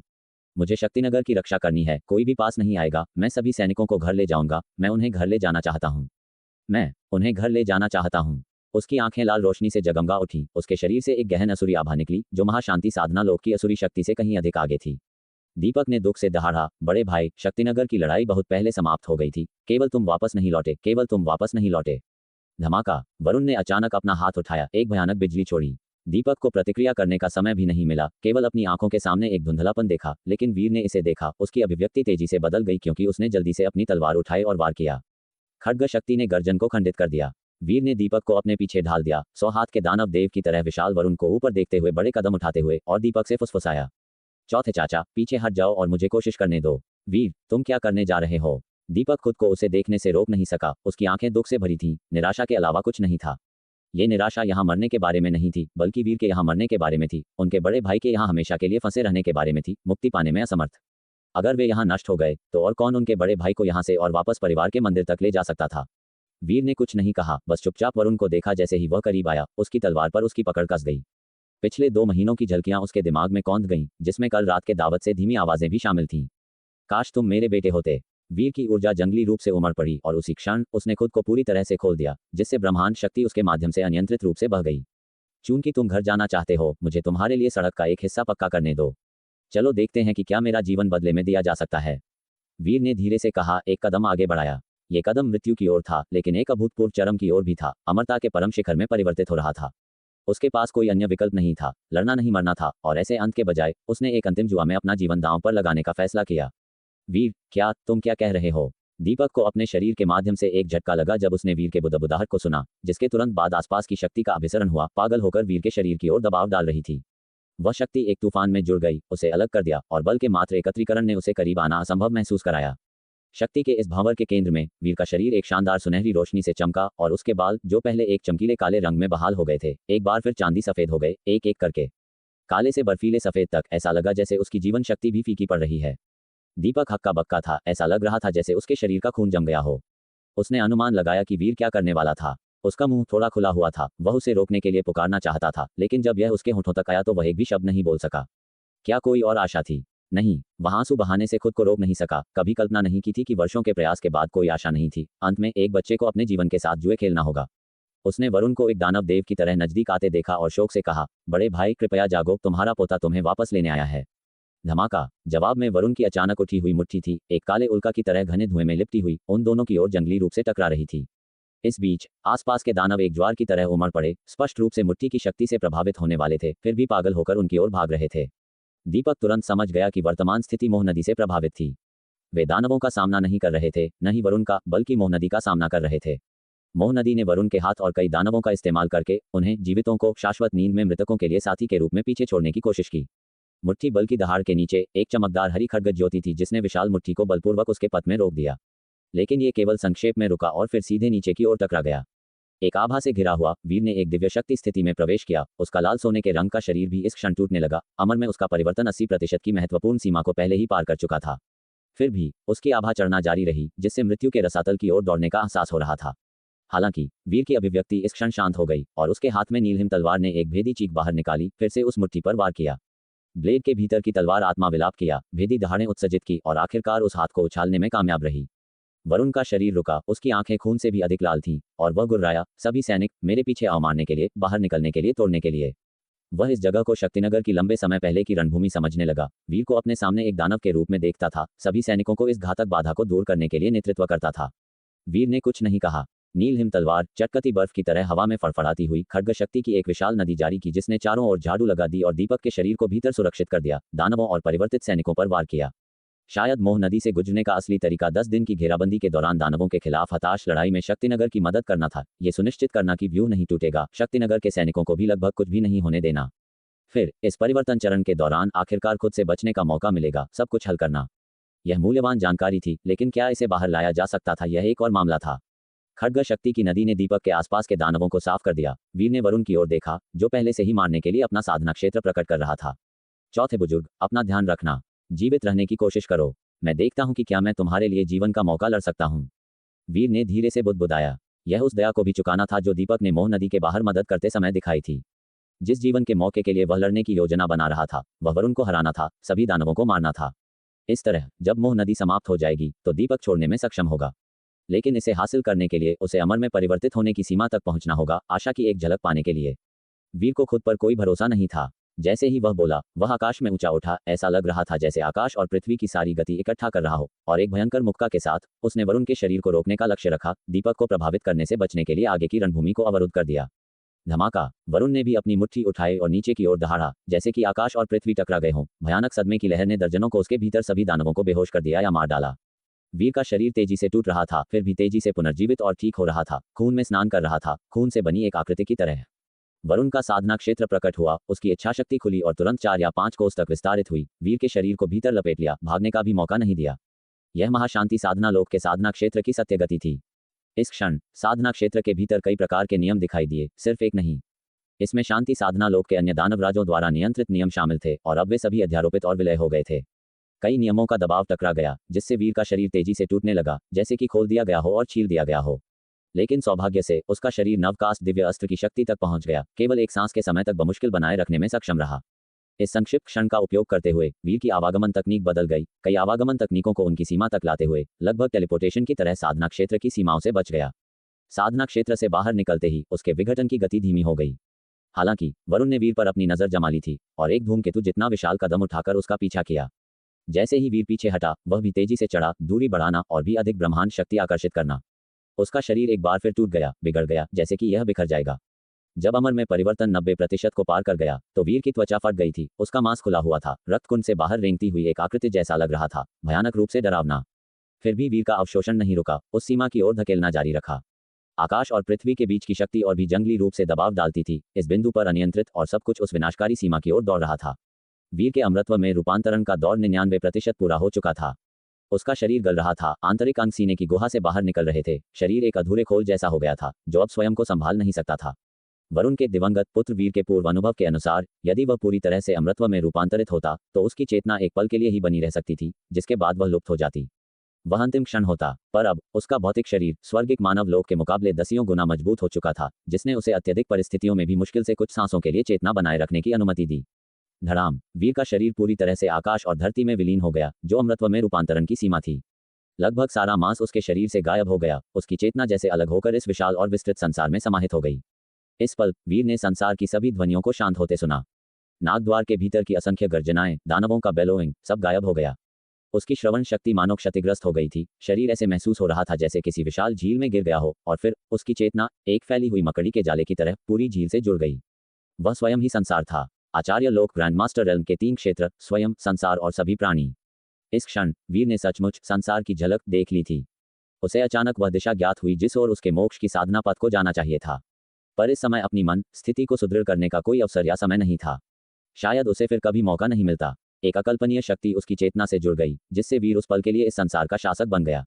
उसने महसूस किया कि विशाल और शक्तिशाली बल उसके पूरे शरीर में उमड़ रहा है, जो अनियंत्रित रूप से टकरा रहा था और लापरवाही से विनाश कर रहा था। वह अभूतपूर्व रूप से शक्तिशाली था, फिर भी अभूतपूर्व रूप से असुरक्षित भी। उसका जीवन समाप्त हो रहा था। ये सब एक पल में हुआ और समाप्त हो गया। वीर की चेतना संसार से वापस स्वयं पर लौटी और उसने देखा कि उसका शरीर टूट रहा है और नष्ट हो रहा है। उसकी शांत आंखों में एक हत्यारी तीव्रता प्रकट हुई और अचानक उसने वरुण का अक्षय बल का आह्वान किया। एक पल में उसका पहले से टूटता हुआ शरीर धीरे धीरे पुनर्जीवित होने लगा और ठीक हो गया। एक ऐसी शक्ति जो सब कुछ के पुनरुत्थान के समान थी, नए मांस को लगातार विकसित होने दिया, जो एक समय के अपूर्ण और खोखले शरीर को भरता गया और मांस वापस आ गया। उसका शरीर नौकास्ट दिव्य अस्त्र से तुलना करने लायक मजबूत था और वह दिव्य शक्ति की अवस्था में था, जिसने उसकी स्वयं उपचार क्षमता को कई गुना बढ़ा दिया। इस पल के अक्षय बल के साथ मिलकर वह अंततः अमृतत्व में पूर्ण रूपांतरण और उसके विनाशकारी क्षय का सामना करने में सक्षम हो गया। जैसे ही उसका शरीर संघनित हुआ, वह टूट भी गया, लेकिन ऐसा लगा जैसे वह एकजुट हो रहा था। अमृतत्व में चरम रूपांतरण द्वारा उसके शरीर पर किया गया विनाश नहीं रुका, ये केवल रुका हुआ प्रतीत हुआ। पलक झपकते ही टूटने और पुनर्जन्म के इन अनगिनत क्षणों के दौरान उसका मांस संघनित होता रहा और उसके भौतिक शरीर को एक और भी चरम स्तर पर परिष्कृत किया गया। हालांकि एक बार वरुण का अक्षय बल समाप्त हो गया तो वीर का जीवन भी समाप्त हो जाएगा, पूरी तरह से अमृतत्व में रूपांतरित होकर आकाश और धरती के बीच से गायब हो जाएगा। अक्षय बल की अवधि केवल 3 मिनट थी। शक्तिशाली दानवी ऊर्जा प्रवाहित हुई और वरुण ने खून की तरह लाल आंखों से दहाड़ लगाई, तुम मुझे नहीं रोक सकते। वीर ने ऊपर देखा और उन लाल क्रुद्ध आंखों को अपने ऊपर टकटकी लगाए देखा। चेहरा विकृत था और गहरे हत्यारे द्वेष से भरा था, जो अब पहले की तरह कोमल नहीं था। लेकिन वीर जानता था कि उसके सामने जो वरुण था वह वरुण नहीं था जिसे वह पहले जानता था। वह क्रोधित नहीं था, उसकी आंखें शांत थीं, बस उसने अपने हाथ में खड्ग को और कसकर पकड़ लिया, उस शरीर को महसूस किया जो लगातार टूट रहा था और पुनर्जीवित हो रहा था, साथ ही उस चीरने वाले दर्द को भी, और धीरे से कहा, मैं तुम्हें रोक नहीं रहा हूं, मैं बस तुम्हें तुम्हारा रास्ता दिखा रहा हूं। उसकी हथेली में नीलहिम खड्ग ने मानो अपने स्वामी की मन स्थिति को महसूस किया और अचानक चमकदार हरे पाले के साथ फट पड़ा, दानवी काली आकाश को हरे प्रकाश की एक लकीर के साथ चीरता हुआ। शानदार खड्ग शक्ति वीर की हथेली में संघनित हुई। इस नौकास्ट दिव्य खड्ग में अब दरारें दिख रही थी जैसे वह टूटने वाला हो। खड्ग का शरीर वीर द्वारा उसमें प्रवाहित की गई विशाल स्वर्गीय और सांसारिक शक्तियों का सामना नहीं कर सका। वीर और पीछे नहीं हटा, इसके बजाय वह सीधे वरुण की ओर झपटा। उसका शरीर साधना लोक डाउ डोमेन में प्रवेश कर गया, फिर भी ऐसा लगा जैसे जब उसने कदम रखा तो उसके पैरों के नीचे कमल खिल उठे। साधना लोक के बल क्षेत्र के नियम उसके शरीर द्वारा स्वतः ही दूर धकेल दिए गए, करीब आने में असमर्थ। उसका लहूलुहान रूप धूल का सामना कर रहे एक निर्वासित अमर की तरह वरुण के साधना लोक को पार कर गया। खड्ग का प्रकाश इंद्रधनुष जैसा था, धीरे से नीचे गिरा। लेकिन इस प्रतीत होता है कि कोमल वार में चांदी के सफेद प्रकाश की गर्जना भरी चमक थी, जो आसानी से साधना लोक को काटते हुए वरुण के शरीर की ओर जा रही थी। वरुण ने खतरे को महसूस किया, अचानक ऊपर देखा, उसकी खून जैसी लाल आंखों ने चमकदार खड्ग प्रकाश पर भयंकर रूप से घूर कर देखा। उसने दहाड़ लगाई और उसके शरीर पर दानवराजों के सिर दानवी ऊर्जा की तरह संघनित होकर उभरे, चिल्लाते हुए, इसे रोकना ही होगा। दहाड़, वरुण ने दहाड़ लगाई, अपना हाथ उठाकर आकाश और धरती के बीच की जगह से एक लंबा भाला बुलाया। भाला लोहे जैसा काला था जिसमें सर्पिल अजगर पैटर्न लिपटे हुए थे, जिसे उसने पकड़ते ही आसमान छूती दिव्य ज्वालाओं के साथ प्रज्वलित किया और उसने खड्ग प्रकाश की ओर उसे जोर से वार किया। एक धक्के के साथ खड्ग शक्ति हावी हो गई, आकाश और धरती को हिला दिया। साधना लोक से परे एक शक्ति चीरने लगी और फैल गई, 10 मील नीचे इमारतों और दानवों को नष्ट कर दिया। वरुण ने आकाश की ओर दहाड़ लगाई, लेकिन भाला इंच इंच पीछे धकेला गया और उसकी आभा और भी अधिक क्रूर हो गई। दानवराजों ने भी क्रूर भाव प्रकट किए, दहाड़ते हुए, व्यर्थ, तुम बच नहीं सकते। एक धक्के के साथ भाला एक तरफ हो गया और खड्ग प्रकाश सीधा आर पार हो गया, सीधे जमीन पर गिर गया। नागद्वार की पूरी जमीन वायलेंटली हिल गई, जैसे 10 परिमाण के भूकंप से टकरा गई हो, और वरुण का शरीर खड्ग प्रकाश से खरोंच खा गया, उसका खून में क गया, सीधा कट गया। कंधे से जांघ तक खड्ग का घाव फट गया, लेकिन उसके शरीर पर दानवराजों के सिर दहाड़ते हुए जल्दी से दानवी ऊर्जा को जुटाकर फटे हुए घाव को भरने लगे। वीर ने ये देखा, लेकिन उसकी आंखें शांत रहीं। इस पल केवल वही अपने पास मौजूद अपार शक्ति को समझ सकता था। उसने इस संसार पर नियंत्रण कर लिया था, एक अमर भगवान का सच्चा अवतार बन गया था। उसने अपना हाथ उठाया और चारों दिशाओं से अनंत शक्ति कन्वर्ज हुई। ये तब अनगिनत खड्ग शक्ति के तारों में संघनित हुई, एक दूसरे को ओवरलैप करते हुए 3 चांदी सफेद खड्ग किरणें बनाई, जो एक पल में वरुण पर हमला कर रही थीं। ये सब एक पल का काम था, कल्पना से परे शक्ति का आह्वान और संघनन। अमर हवा और बारिश की कमान संभाल सकते हैं सर्वशक्तिमान। इस पल वीर आकाश और धरती की शक्ति का उपयोग कर रहा था, इस संसार की महिमा उधार लेकर ऐसी क्षमताएं प्रदर्शित कर रहा था।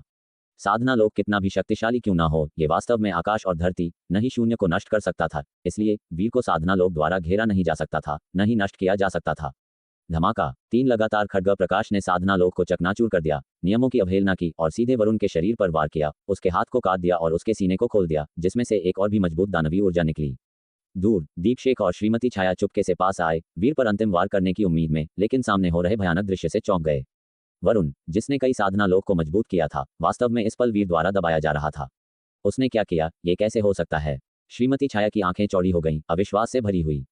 लेकिन दीपशेख की पुतलियां सिकुड़ गईं, उसका दिल जोर से धड़क रहा था। एक प्राचीन विरासत स्मृति सामने आई, जिससे उसके शरीर के हर बाल खड़े हो गए। वह एक संत की शक्ति लगती है। वह अपने आप से बड़बड़ाया, अभिभूत और अवर्णनीय।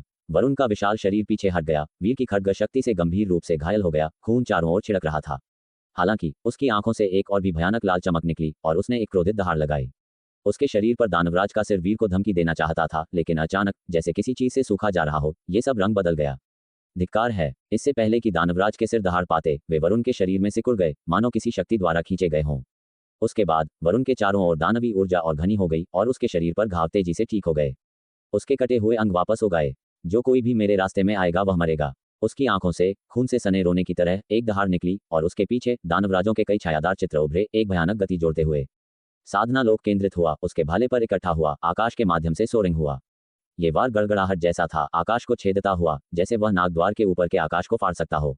वीर ने भी अपना हाथ उठाया, अपने तलवारबाजी का सबसे मजबूत रूप, खड्ग का अंतिम पुनर्जन्म। वसंत, शरद, शीत, ग्रीष्म, जिसमें दर्जनों प्रकार की तलवारबाजी शामिल थी, सब कुछ 4 ऋतुओं में संघनित हो गया। अंत में, जैसे ही 4 ऋतुएं घूमती हैं, वे एक पिचकाली खड्ग किरण में बदल गईं। ये खड्ग किरण रात की तरह थी, जो सब कुछ निगलने, सभी चीजों को ओवरशैडोड करने में सक्षम थी। इसके भीतर एक भयानक विनाश का सिद्धांत था, जो भाले से फियर्सली टकरा गया। एक हिंसक गड़गड़ाहट हुई और वरुण का शरीर फट गया, उसका दानवी शरीर टूट गया, क्योंकि उसने अपनी पूरे शरीर की रक्तवाहिकाओं और दिव्य आत्मा को जलाकर असीम शक्ति का विस्फोट किया। इस बीच वीर का अपना शरीर खून बह रहा था, लगातार टूट रहा था। पहले अपने सबसे मजबूत खड्ग का आह्वान करने के लिए उसे और भी अधिक शक्ति का उपयोग करने के लिए मजबूर होना पड़ा था, जिससे उसका अक्षय बल अभिभूत हो गया। जो 3 मिनट तक चलना चाहिए था, वह अब आधा हो गया।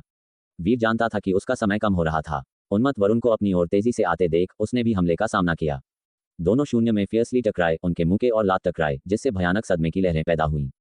सैनिकों, एक साथ हमला करो। वरुण ने फिर से दहाड़ लगाई और पूरे शहर के रूपांतरित सैनिक काले धुएं में बदल गए, उसके शरीर की ओर ड्रिफ्टिंग हुए एक में विलय हो गए। ये देखकर वीर का भाव बदल गया। अगर उसने वास्तव में अपने प्रतिद्वंद्वी को विलय करने की अनुमति दी, तो अपने अमर स्थिति में भी वह इसे सहन करने में सक्षम नहीं हो सकता था। इतना दृढ़ क्यों होना? वीर ने उन लाल, उग्र आंखों में देखा और धीरे से आह भरी। वह वास्तव में एक बार फिर दुनिया को देखना चाहता था, बस आखिरी बार के लिए। लेकिन वह जानता था कि उसके पास समय नहीं बचा था। मैं तुम्हें वापस घर ले जाऊंगा। वीर ने अपना हाथ उठाया। नीलहिम खड्ग टूट चुका था, लेकिन उसने टुकड़ों को एक टूटे हुए ब्लेड में मजबूत करने के लिए अपनी शक्ति जुटाई, इसे एक बार फिर सबसे मजबूत खड्ग शक्ति देने के लिए इस्तेमाल किया। 3 लगातार वार, एक शहर के भीतर दानवों और सैनिकों की ओर स्लैशिंग, अन्य 2 वरुण पर उतरे। उसके शरीर पर दानवी शक्ति बिखरी हुई थी, उसका शरीर फट गया और उसका सीना फटा।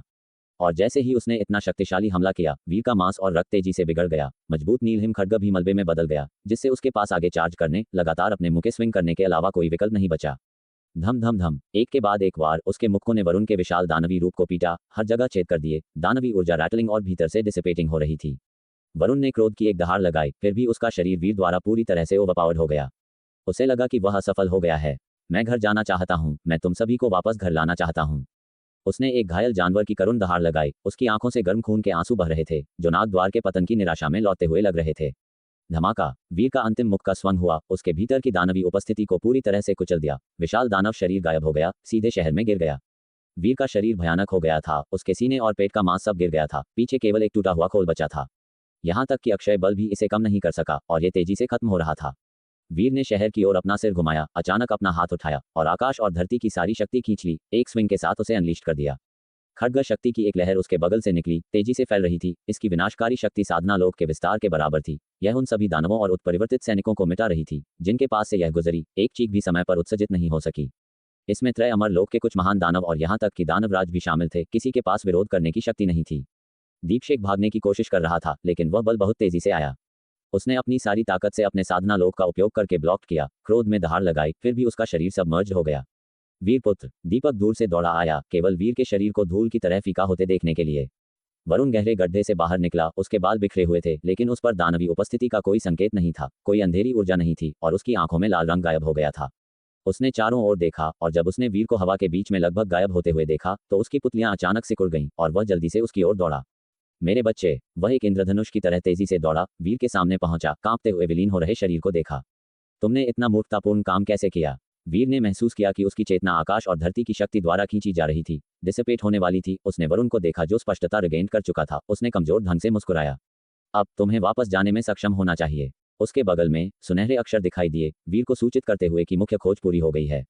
क्या ये खेल क्लियरिंग के रूप में गिना जाता है? वीर करीब से देखना चाहता था, लेकिन उसकी दृष्टि पहले से ही धुंधली थी, सब कुछ रिसीडिंग होता लग रहा था, और ऐसा लग रहा था कि उसे विशाल आकाश और धरती में टग किया जा रहा था, पूरी तरह से ब्लेंड करने के लिए। अगर मैंने इसे क्लियर कर लिया है तो मुझे जाने देने में सक्षम होना चाहिए, है ना? वीर ने अपने आप से फुसफुसाया। उसका शरीर धूल की तरह वरुण और दीपक के सामने दृष्टि से फीका पड़ गया। दीपक, जो पीछा करते हुए आया था, भी दानवों के खून से सना हुआ था। उसने वीर को साफ हवा के झोंके की तरह गायब होते हुए पूरी तरह से चले जाने पर ब्लैंकली घूर कर देखा। युवक के अंतिम शब्द मकड़ी के रेशम की तरह फीके उसके कानों तक पहुंचे, जिससे वह आंसुओं में टूट पड़ा। मोह नदी के मार्ग के साथ बड़े भाई वरुण को मुक्त किया जा सकता था, लेकिन वीर अब वापस नहीं आ सकता था। मालवा प्रांत 1 महीना पहले। सभी तरफ से रिइंफोर्समेंट्स के आने के साथ दानवों के फ्रंटलाइन पतन से दानवों द्वारा जल्दी से कब्जा किए गए अधिकांश शहरों को शीघ्रता से फिर से कब्जा कर लिया गया।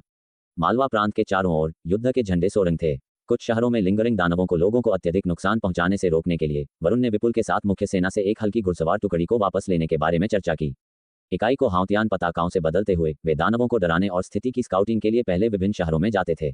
अगर स्थिति ग्रिम लगती तो वे मुख्य सेना का इंतजार करते, लेकिन अगर युद्ध के झंडे उन शहरों में दानवों को इंटिमिडेट कर सकते थे तो वे फंसे हुए नागरिकों को समय से पहले बचा सकते थे। आखिरकार यहां तक कि एक दिन की देरी के परिणामस्वरूप हजारों नागरिक दानवों के शिकार बन सकते थे। इसलिए जब क्षेत्र को वापस पाने और लोगों को बचाने की बात आई तो गति सबसे महत्वपूर्ण थी। इस भव्य जवाबी हमले की तुरही बजने के बाद कई छोटे और मध्यम आकार के दानव बल जो 3 महान दानव शक्तियों का अनुसरण करते हुए मुसीबत में मछली पकड़ने की कोशिश कर रहे थे, घबराए हुए थे, फ्रंट लाइन्स पर इतनी तेजी से पतन की उम्मीद नहीं कर रहे थे।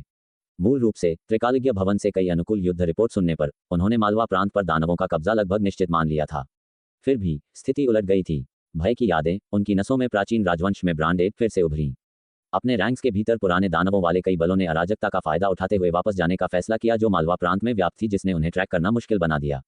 अगर उन्हें वांछित सूची में डाल दिया जाता तो उनके अपने क्षेत्रों के बाहर रहने के लिए जगह ढूंढना मुश्किल होगा, उन्हें लगातार छिपना और डॉज करना होगा। क्यों इतना स्विफ्ट हार क्यों हुई? क्या यह नहीं कहा गया था कि नागद्वार के महान गुरु हमें मालवा प्रांत को तोड़ने के लिए नेतृत्व करेंगे? दानवों के बीच कई महान दानवों ने क्रोध में दहाड़ लगाई। त्रिकालिज्ञ भवन के पक्षी दानव से सवाल किया। त्रिकालिज्ञ भवन के पक्षी दानव को अंदर से कड़वा महसूस हुआ। स्वयं दानव होने के कारण उन्होंने स्वाभाविक रूप से 3 महान शक्तियों का पक्ष लिया, और इससे भी अधिक उन्होंने अभी तक ये खुलासा नहीं किया था कि महाशून्य लोक के स्वामी व्यक्तिगत रूप से युद्ध के मैदान में आए थे।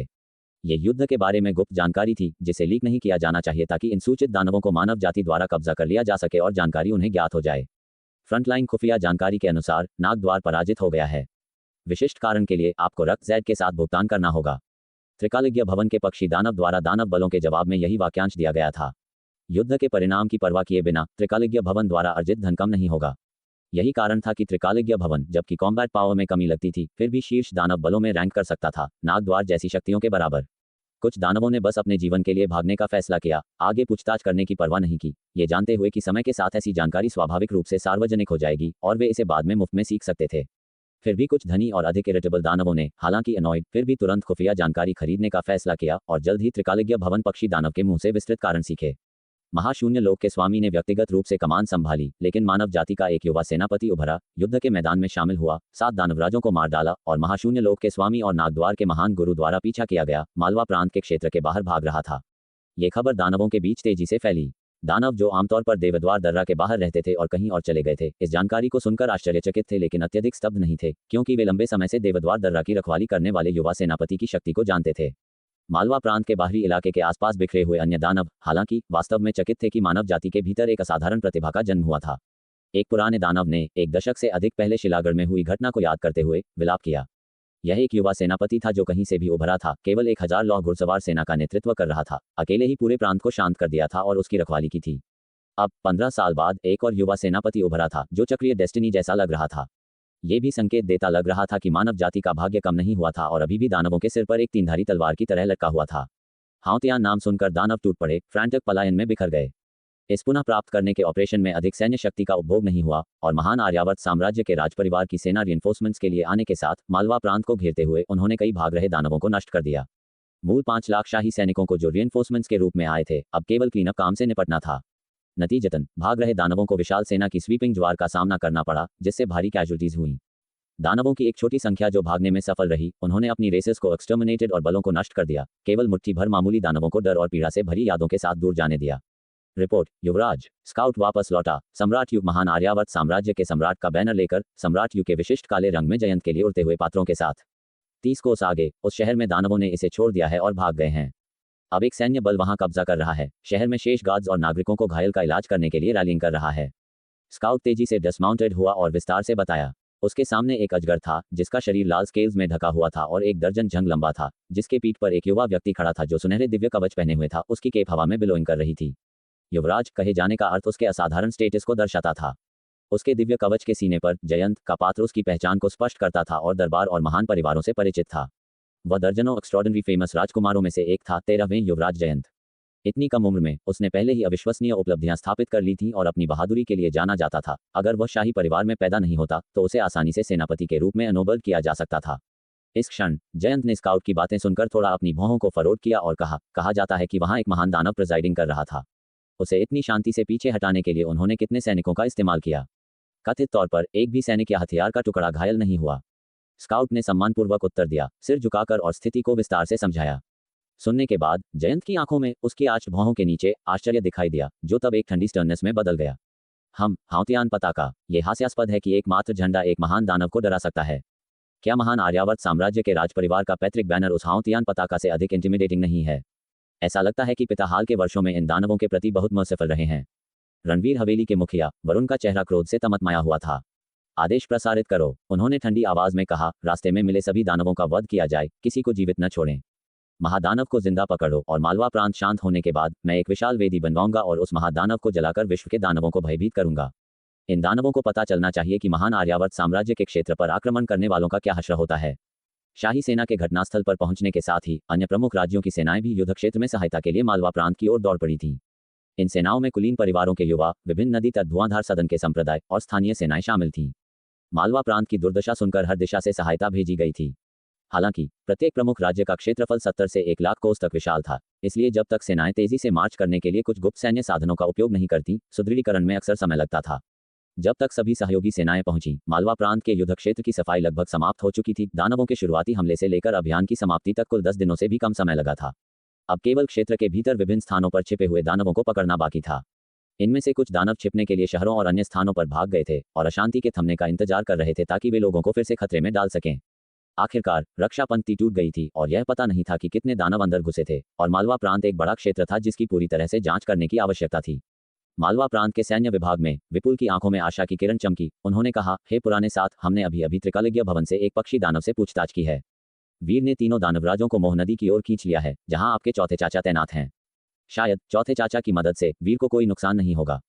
चौथे चाचा को मोह नदी का अच्छा अनुभव है। वरुण ने राहत की सांस ली और सिर हिलाया। चौथे चाचा के वहां होने से मोह नदी के रास्ते भागने की उम्मीद है। तो दानवराज अब मोह नदी के बाहर पहरा दे रहा है। वह भी अंदर चला गया है। तो फिर ये बहुमूल्य खुफिया जानकारी है। हम कछुए को जार में पकड़ सकते हैं। वरुण की आंखें हल्की सी चमकने लगीं।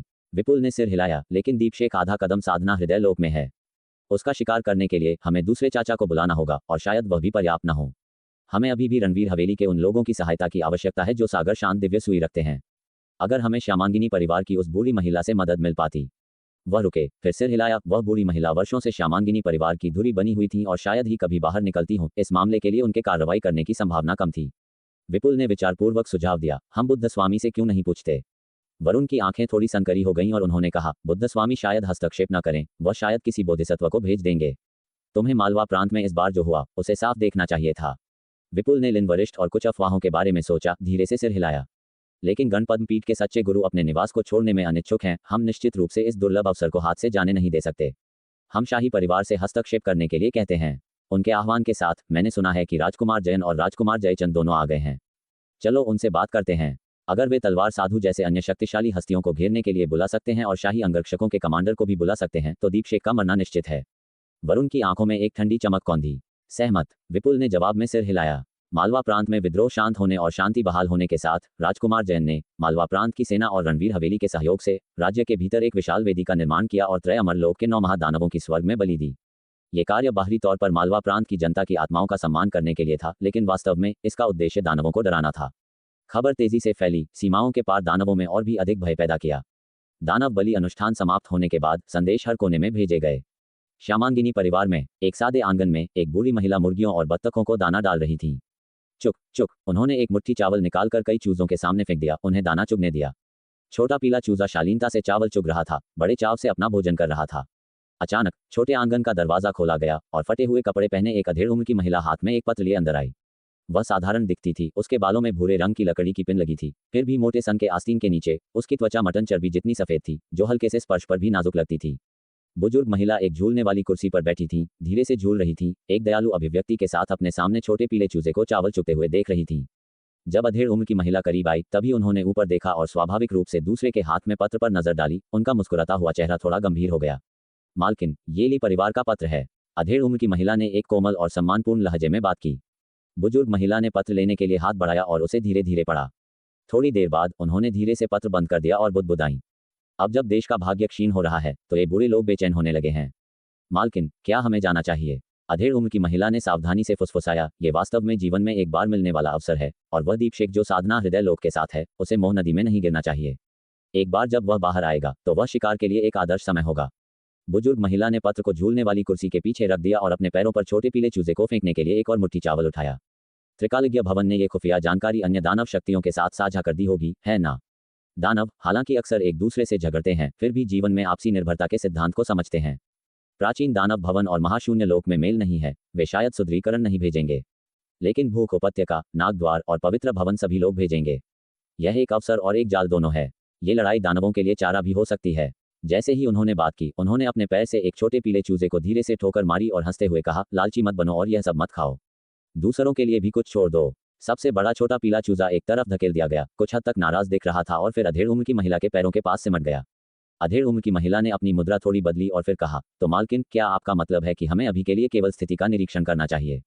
चलो इंतजार करते हैं, बुजुर्ग महिला ने धीरे से कहा। वर्मा परिवार में एक महल जैसे हॉल के भीतर 3 आकृतियां एकत्र थीं। हमें अभी अभीली परिवार से एक और पत्र मिला है। मालवा प्रांत शांत हो गया है। आकृतियों में से एक ठोस शरीर वाला व्यक्ति जिसने एक गरिमापूर्ण चेहरा बना रखा था, ने धीमी आवाज में बात की। वरुण ने पहले सहायता के लिए अष्टदिशा आदेश भेजे थे। हमारा वर्मा परिवार बहुत दूर है। जब तक हम मदद भेजते तब तक ये खत्म हो चुका होता। चूंकि हमने पिछली बार जवाब नहीं दिया था, अगर हम अब कोई इशारा नहीं दिखाते हैं तो हमारी आलोचना हो सकती है। हम आलोचना से क्या? दानवों से संबंधित ऐसे मामले हमारे व्यवसाय में से नहीं हैं। क्या हमने पहले ही अपनी सेना को उनके बीच विभाजित नहीं किया है? क्या वह पर्याप्त नहीं है? एक और दुबले पतले अधेड़ उम्र के व्यक्ति ने ठंडी आवाज में कहा। वे सब अतीत की बातें हैं, उन्हें फिर से मत लाओ। समूह के मुखिया पर बैठे एक बुजुर्ग आकृति ने धीमी आवाज में बात की। शिकायतें सभी अतीत का धुआं हैं, पता नहीं लगाया जा सकता है। महान आर्यावर्त साम्राज्य के तहत वर्तमान स्थिति यह है कि दानवों का खतरा एक छोटी सी समस्या है। मोह नदी की समस्या दिन ब दिन गंभीर होती जा रही है। पूर्व रक्षक वर्तमान में उन 10,000 योग्यता अंकों के लिए प्रयास कर रहे हैं, लेकिन ये स्पष्ट नहीं है कि एक बार जब वह 10,000 तक पहुंच जाएंगे तो क्या विशेष परिवर्तन होगा। एकाह के साथ चिंता ने उनकी बाहों को रंग दिया, फिर भी वह आशा की एक झलक भी साथ लिए हुए थे। कुछ बदलाव होने चाहिए। इन वर्षों में मोह नदी के संबंध में हमारे शोध और चुनौतियों से पता चलता है कि योग्यता रैंकिंग केवल एक खाली नाम या मात्र एक शीर्षक नहीं है। दाहिनी ओर के अधिकारपूर्ण व्यक्ति ने कहा, हमारे 98वें पीढ़ी के एक पूर्वज ने योग्यता में 10,000 का उल्लंघन किया था, है ना? ये दर्ज है कि उन्हें भाग्य को धता बताने का एक अतिरिक्त मौका मिला था और यह उनकी समृद्ध भाग्य था जिसके कारण इन वर्षों में हमारे वर्मा परिवार में प्रतिभाओं का विकास हुआ। यह अफसोस की बात है कि हमारे अलावा कोई भी इस तरह की बात पर विश्वास नहीं करता। दुबले पतले अधेड़ उम्र के व्यक्ति ने ठंडी आवाज में सौंठ कहा, वे बस सोचते हैं कि हमारा वर्मा परिवार लोगों को धोखा दे रहा है, उन्हें झूठे वादों के साथ मदद के लिए लुभा रहा है। ये लोग कभी भी लाभ के बिना जल्दी नहीं उठेंगे। उन्हें चलाने वाले किसी भी लाभ के बिना, भले ही मोह नदी उनके गृहनगर तक फैल जाए, वे मोह नदी की समस्या को हल करने के बजाय स्थानांतरित होना चुनेंगे। लोग बस ऐसे ही हैं, आप वास्तव में किसी और को दोष नहीं दे सकते। बुजुर्ग ने थोड़ा सिर हिलाया और कहा, दुर्भाग्य से 10,000 योग्यता प्राप्त करना बहुत कठिन है। इसके लिए एक पाताल स्तर की मोह नदी को 10 बार नष्ट करने की आवश्यकता होती है। केवल पूर्वी रक्षक ही महाशांति साधना के सिद्धांत में है, अन्यथा इसे पूरा करना असंभव होगा। चलो पहले मालवा प्रांत के नाग शहर मोह नदी के बारे में बात करते हैं।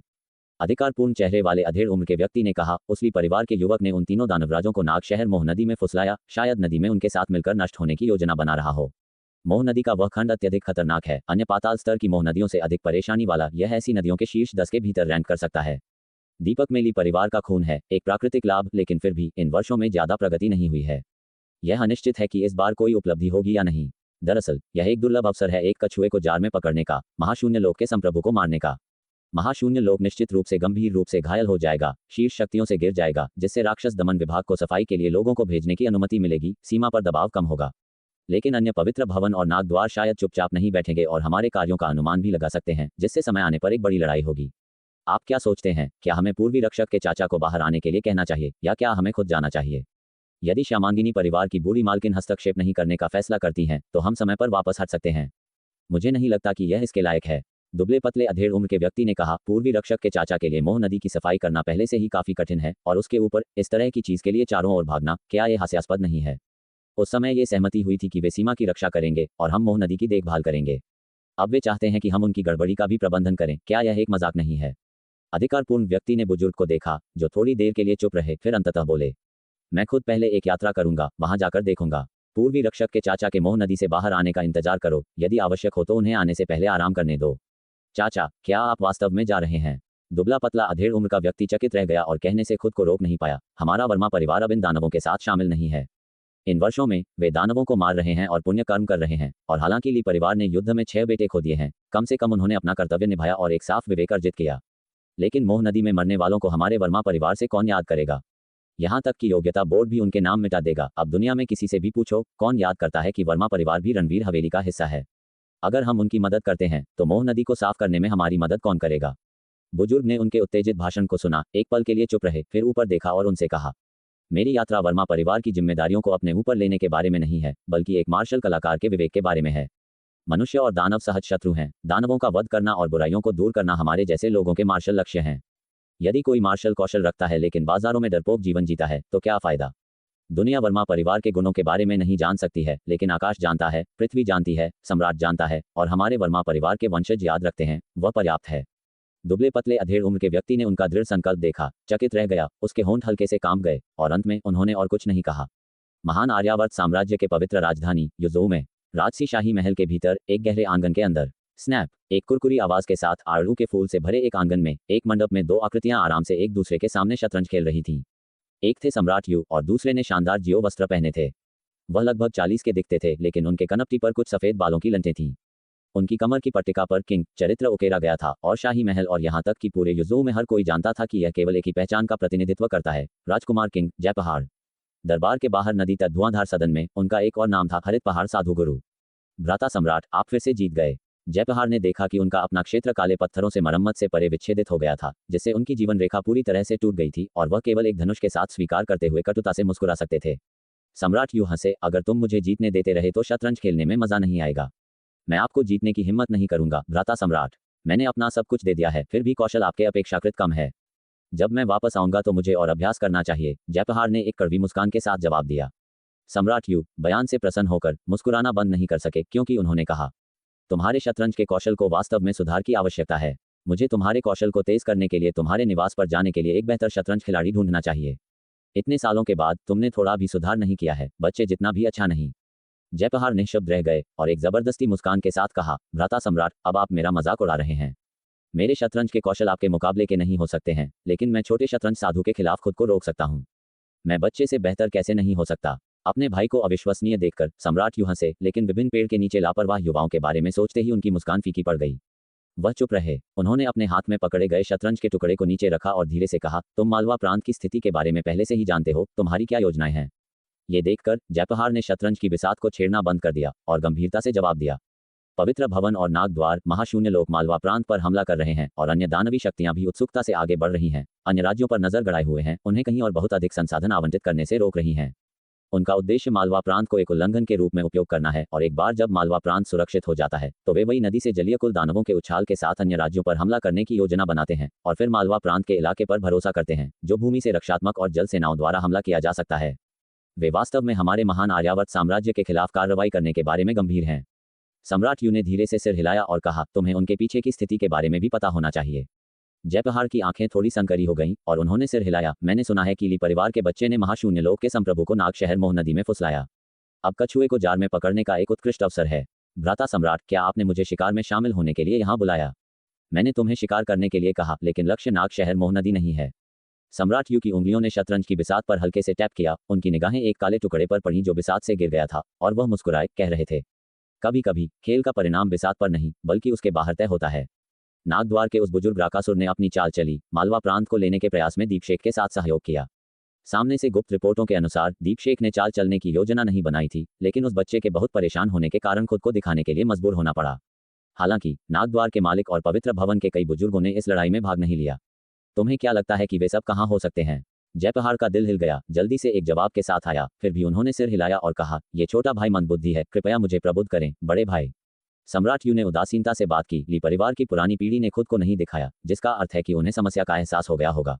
मालवा प्रांत पर अतिक्रमण करने के अलावा वे स्थिति का लाभ उठाकर एक बड़ा स्कोप भी बनाना चाहते हैं और रणवीर हवेली को भी सपाट करना चाहते हैं। 3 प्रमुख ताकतों के अपनी चाल चलने के साथ सब कुछ खुला है। सौभाग्य से ली परिवार होशियार है और जल्दबाजी में नहीं गया। अब जब वे शक्तिनगर में एकत्र हुए हैं तो ये ठीक उसी समय है जब उनका अपना क्षेत्र अपनी कमजोरी पर है। ये शिकार करने का सही समय है। जयपहाड़ की आंखें थोड़ी संकरी हो गईं। बड़े भाई, क्या आप सुझाव दे रहे हैं कि मैं जाऊं और उनके ठिकाने को मिटा दूं, उनकी जड़ों को बाहर निकाल दूं? उत्तरी यवन को 1 दर्जन से अधिक वर्षों से चुनौती नहीं मिली है, पवित्र भवन को एक कीमत चुकानी चाहिए। सम्राट यू ने धीरे से सिर हिलाया। आंगन में ज्वलंत आड़ू के फूलों को देखते हुए, मेरे पास यहाँ सदाबहार मौसम है, लेकिन आंगन के बाहर पतझड़ आ गया है। मुझे तुम्हारे साथ शिकार किए हुए कई साल हो गए हैं। मुझे आश्चर्य है कि तुम्हारे शिकार कौशल कैसे रहे हैं। क्या तुम पीछे हट गए हो? जयपहाड़ के चेहरे पर एक मुस्कान की झलक दिखाई दी। मैं निश्चित रूप से बड़े भाई का मुकाबला नहीं हूं, लेकिन अगर मैं एक पहाड़ का शिकार करता हूं तो मैं सुनिश्चित करूंगा कि एक भी उत्तरजीवी न बचे। तो मैं एक पे के लिए तुम्हारे वापस आने का इंतजार करूंगा। सम्राट यू हंसे। ये सुनकर जयपहाड़ उठ खड़े हुए, सम्मानपूर्वक झुके और औपचारिक रूप से अपना आदेश स्वीकार किया। जयपहाड़ को विदा करने के बाद चंद्रलेखा धीरे धीरे मंडप में वापस चली गईं। सम्राट यू को अभी भी शतरंज की बिसात को घूरते हुए देखा, विचारों में खोए हुए, और कहा, महाराज, क्या आप उस बच्चे के बारे में सोच रहे हैं? सम्राट यू की निगाहें केंद्रित हो गईं, उन पर उतर गईं। क्या तुम्हें लगता है कि हमारे महान आर्यावर्त साम्राज्य का भाग्य वास्तव में घट रहा है? चंद्रलेखा का चेहरा थोड़ा बदल गया, जल्दी से कह रही थी, महाराज, महान आर्यावर्त साम्राज्य को पूर्व सम्राट का आशीर्वाद प्राप्त है और यह निश्चित रूप से अनंत काल तक समृद्ध होगा। कैसे कोई गिरावट हो सकती है? अगर यह नहीं घटा है तो क्यों 1 दशक पहले ली परिवार के 9वें बेटे की कम उम्र में मृत्यु हो गई, यहाँ तक कि उसकी हड्डियां भी विदेशी भूमि में नहीं बची? और क्यों वह बच्चा सिर्फ 15 साल की उम्र में खुद को खतरे में पाया? वे दोनों हमारे महान आर्यावर्त साम्राज्य की भविष्य की आशा और वीर थे, लेकिन ऐसा लगता है जैसे स्वर्ग उन्हें समय देने के लिए तैयार नहीं है। सम्राट यू ने आंगन के बाहर दूर नीले आकाश में देखा और बुदबुदाया, काश उस बच्चे के पास और 10 साल होते, बस 10 और साल भी काफी होते। चंद्रलेखा एक पल के लिए चुप रहे। मालवा प्रांत से गुप्त प्रेषणों के बारे में सोचते हुए उन्हें पता था कि ये शब्द सच्चे थे। 15 साल की उम्र में त्रय अमर लोक तक पहुंचना और अकल्पनीय रूप से मजबूत खेती के साथ दानवराज का वध करना और यहाँ तक कि चरम ज्ञान लोक में लड़ाई करना वास्तव में अविश्वसनीय था। ऐसी असाधारण प्रतिभा को अतिशयोक्ति के बिना एक संत की मुद्रा के रूप में वर्णित किया जा सकता है। शायद यही कारण था कि वह महाशून्य लोक के मालिक का ध्यान आकर्षित करने में कामयाब रहे, जिन्होंने अकेले उसका पीछा करने के लिए युद्ध क्षेत्र पर बड़ी तस्वीर को छोड़ दिया। चंद्रलेखा ने खुद से सोचा, महाराज, मालवा प्रांत मोह नदी की स्थिति के बारे में। सम्राट यू लंबे समय तक चुप रहे, इससे पहले कि वह अंततः बोले, 9वें भाई के लिए संदेश भेजो, उसे किसी भी कीमत पर व्यक्तिगत रूप से जाने के लिए कहो और उसे वापस लाओ। चंद्रलेखा की पुतलियां थोड़ी सिकुड़ गईं। क्या वह वास्तव में उस पागल आदमी को रिहा करने की योजना बना रहे थे? महाराज, लेकिन अगर हम ऐसा करते हैं, क्या तुम डरे हुए हो? सम्राट यू ने उन्हें उदासीनता से देखा। उनकी अभिव्यक्ति पहले से ही शांत थी। अगर वह बाहर आता है तो मुझे लगता है कि उसके तलवार का पहला झटका मुझे मारेगा, लेकिन कोई बात नहीं, मैं उस बच्चे के लिए इसे सहन कर सकता हूँ। महाराज, चंद्रलेखा हिल गए। कभी उम्मीद नहीं थी कि सम्राट यू इतना जोखिम भरा कदम उठाएंगे। 9वें राजकुमार, कोई ऐसा नहीं था जिसे हल्के में लिया जा सके। इस विशाल शाही महल और उससे परे शहर में सभी कुलीनता और राज परिवार के लिए वह अस्तित्व मौन में डूबा हुआ एक विषय था। उन दिनों में वह लगभग एक पागल आदमी था जिसने लगभग एक ही झटके में शाही शहर को 2 भागों में विभाजित कर दिया था। मालवा प्रांत की लड़ाई समाप्त हुई। हर जगह अंतर्धाराएं चल रही थीं। 5 लाख की शाही सेना अभी भी मालवा प्रांत में पहरा दे रही थी। मोह नदी के बाहर की स्थिति के सामने आने का इंतजार कर रही थी। 2 राजकुमारों के साथ परामर्श के बाद वरुण ने मालवा प्रांत की सेना के साथ बल मिलाया। नाग शहर मोह नदी की ओर 2 लाख कुलीन सैनिकों को भेजा। उन्होंने मोह नदी के बाहर शिविर स्थापित किया, एक सैन्य गठन बनाया। जब भी वे बाहर निकले तो वीर और दीपक को बचाने के लिए तैयार और महाशून्य लोक के मालिक का भी मुकाबला करने के लिए दुश्मन पर वार करना एक अच्छा परिणाम होगा। हालांकि 2 लाख सैनिक साधना हृदय लोक को नुकसान नहीं पहुंचाएंगे। ये सिर्फ कोई सेना नहीं थी, उनमें कई गुरु छिपे हुए थे। गुरुओं के ऊपर जाने या बहाने बनाने की खबर पहले ही वरुण और अन्य के हाथों में आ गई थी, इसलिए रणनीतिक व्यवस्था पहले से की गई थी। लेकिन जैसे जैसे समय बीतता गया, मोह नदी के बाहर कोई झगड़ा नहीं हुआ, इसके बजाय उत्तरी यवन क्षेत्र में महान उथल पुथल हुई। राजकुमार किंग ने 10 लाख की सेना का नेतृत्व किया और पवित्र भवन को ले लिया। इसके पवित्र गिरी के गुप्त क्षेत्रों को समतल कर दिया, फाटकों को नष्ट कर दिया, अनगिनत दानवों को मार दिया। अब पवित्र भवन का खजाना क्षेत्र, इसके भावनात्मक झरने कटे हुए, इसके शिखर बर्बाद, एक बंजर भूमि में बदल गया है। ये खबर दानवों के बीच फैली और जल्द ही शक्तिनगर में एकत्र हुए लोगों के कानों तक पहुंची। लानत है, वह हरित पहाड़ साधु गुरु क्रूर है। उसने वास्तव में खुद आरोप का नेतृत्व किया। मैंने सुना है कि पवित्र भवन का महल मास्टर गंभीर रूप से घायल हो गया और भागने में कामयाब रहा। पवित्र भवन के अन्य बुजुर्ग वापस आ गए हैं, लेकिन यह शायद बहुत देर हो चुकी है। शक्तिनगर में एक गुप्त स्थान में छिपे हुए कई भयंकर आकृतियां थीं, सभी नागद्वार के बुजुर्ग थे। जब मालवा प्रांत में स्थिति पलट गई तो पवित्र भवन के कुछ बुजुर्गों को एहसास हुआ कि शक्तिनगर में घात लगाने की योजना विफल होने वाली थी। एक बार जब मालवा प्रांत स्थिर हो जाता है तो ली परिवार के पुराने सदस्यों के पास रणवीर हवेली छोड़ने का कोई कारण नहीं होगा। रणवीर हवेली के भीतर शक्तिनगर में अभिनव के चेहरे पर गर्व और विजय का भाव था। उन्होंने सहस्रगिरी दानवराज के ठिकाने की तबाही की खबर सुनी। उत्तर यवन में पवित्र भवन का गढ़ उखाड़ दिया गया था। कृष्ण पक्षी दानवराज अकेले लड़ते हुए राजकुमार चंद्रहास से हार गए। दोनों पक्षों ने अपनी गुप्त महाशून्य लोक शक्ति का प्रदर्शन किया, लेकिन राजकुमार चंद्रहास कहीं अधिक कुशल निकले। लाखों शाही सैनिकों ने पवित्र गिरी दानवराज के गढ़ को तहस नहस कर दिया। अभिनव अपने पिता नीरज के पास कुलदेवता के कमरे में पहुंचे। मालवा प्रांत की स्थिति आप जानते हैं, अभिनव ने कहा। वे लोग इतने आसानी से दीपशेख पर घात लगाने नहीं देंगे, इससे उनका गठबंधन टूट जाएगा। लेकिन दीपशेख को मरना होगा। अभिनव की आंखों में एक ठंडी चमक थी। इसके अलावा मुझे वीर और चौथे भाई प्रकाश को भी वापस लाना है, नहीं तो वे भी खतरे में पड़ सकते हैं। लेकिन दीपशेख के पास आधा कदम साधना हृदय लोक की शक्ति है, क्या तुम उसका सामना कर पाओगे? नीरज ने चिंता से पूछा। अभिनव की आंखें थोड़ी संकरी हो गईं। सिर्फ आधा कदम साधना हृदय लोक, क्या ये कोई बड़ी बात है? नीरज हतप्रभ थे। उन्होंने विस्मय से अभिनव को देखा। क्या तुमने भी उस चरण को छू लिया है? अभिनव ने धीरे से सिर हिलाया। यह एक सहज ज्ञान था जब मैं वीर के साथ मछली पकड़ रहा था, यूं ही बातें कर रहा था। सच कहूं तो मुझे उस लड़के का धन्यवाद करना चाहिए। नीरज उत्साहित हो गए। वीर का जिक्र आते ही उन्हें वह बच्चा याद आया जो 4-5 साल तक उनके साथ आंगन में शतरंज खेलता था। उन्होंने आह भरी। यह अफसोस की बात है कि वरुण बहुत जिद्दी है और वह बच्चा भी जिद्दी था। लेकिन अब जब तुमने वह कदम छू लिया है तो ये बड़े भाई के पदचिह्नों पर चलने जैसा है। बड़े भाई, अभिनव ने वरुण को याद किया, जो नागस्वामी और कई दानवराजों की घात में मारे गए थे। उनकी मुठ्ठियां भींच गईं। मुझे सुना है कि वीर ने स्वर्गिक मानव लोक की सीमा को छू लिया है। वह दानवराजों से भी लड़ सकता है। मुझे नहीं पता कि वह कैसे प्रशिक्षण लेता है। नीरज ने विषय बदलते हुए कहा। अब हम उसे वापस ला रहे हैं तो युवराज सूर्यकांत के साथ प्रतिस्पर्धा करने की आवश्यकता नहीं होनी चाहिए। हम उसे सीधे सत्यनाग के रूप में स्वीकार कर सकते हैं। स्वाभाविक रूप से उसकी उपलब्धियां छोटे युवराज सूर्यकांत से कम नहीं हैं। वीर केवल 15 वर्ष का है, सेनापति और सामंत बनकर। मैं देखना चाहता हूं कि वरुण अभी भी अपने बेटे की आलोचना कैसे करेगा, उसे अयोग्य कहेगा। अभिनव की आंखों में गुस्सा था। पुरानी घटना एक गलतफहमी थी। मुझे नहीं पता कि वरुण उस समय इतने आवेग में क्यों थे। उन्होंने वीर को अपनी बात पूरी नहीं करने दी। आह! नीरज ने सिर हिलाया और आह भरी। अभिनव की निगाहें कुछ बदलीं। वे बुदबुदाए, मुझे बस इतना नहीं पता कि वीर वापस आने को तैयार होगा या नहीं, मुझे अपना दूसरा चाचा मानेगा या नहीं। नीरज ने उन्हें देखा। बर्फीले तूफान में रणवीर हवेली से अकेले निकलते हुए उस बच्चे की याद करते हुए वह पल भर के लिए चुप हो गए।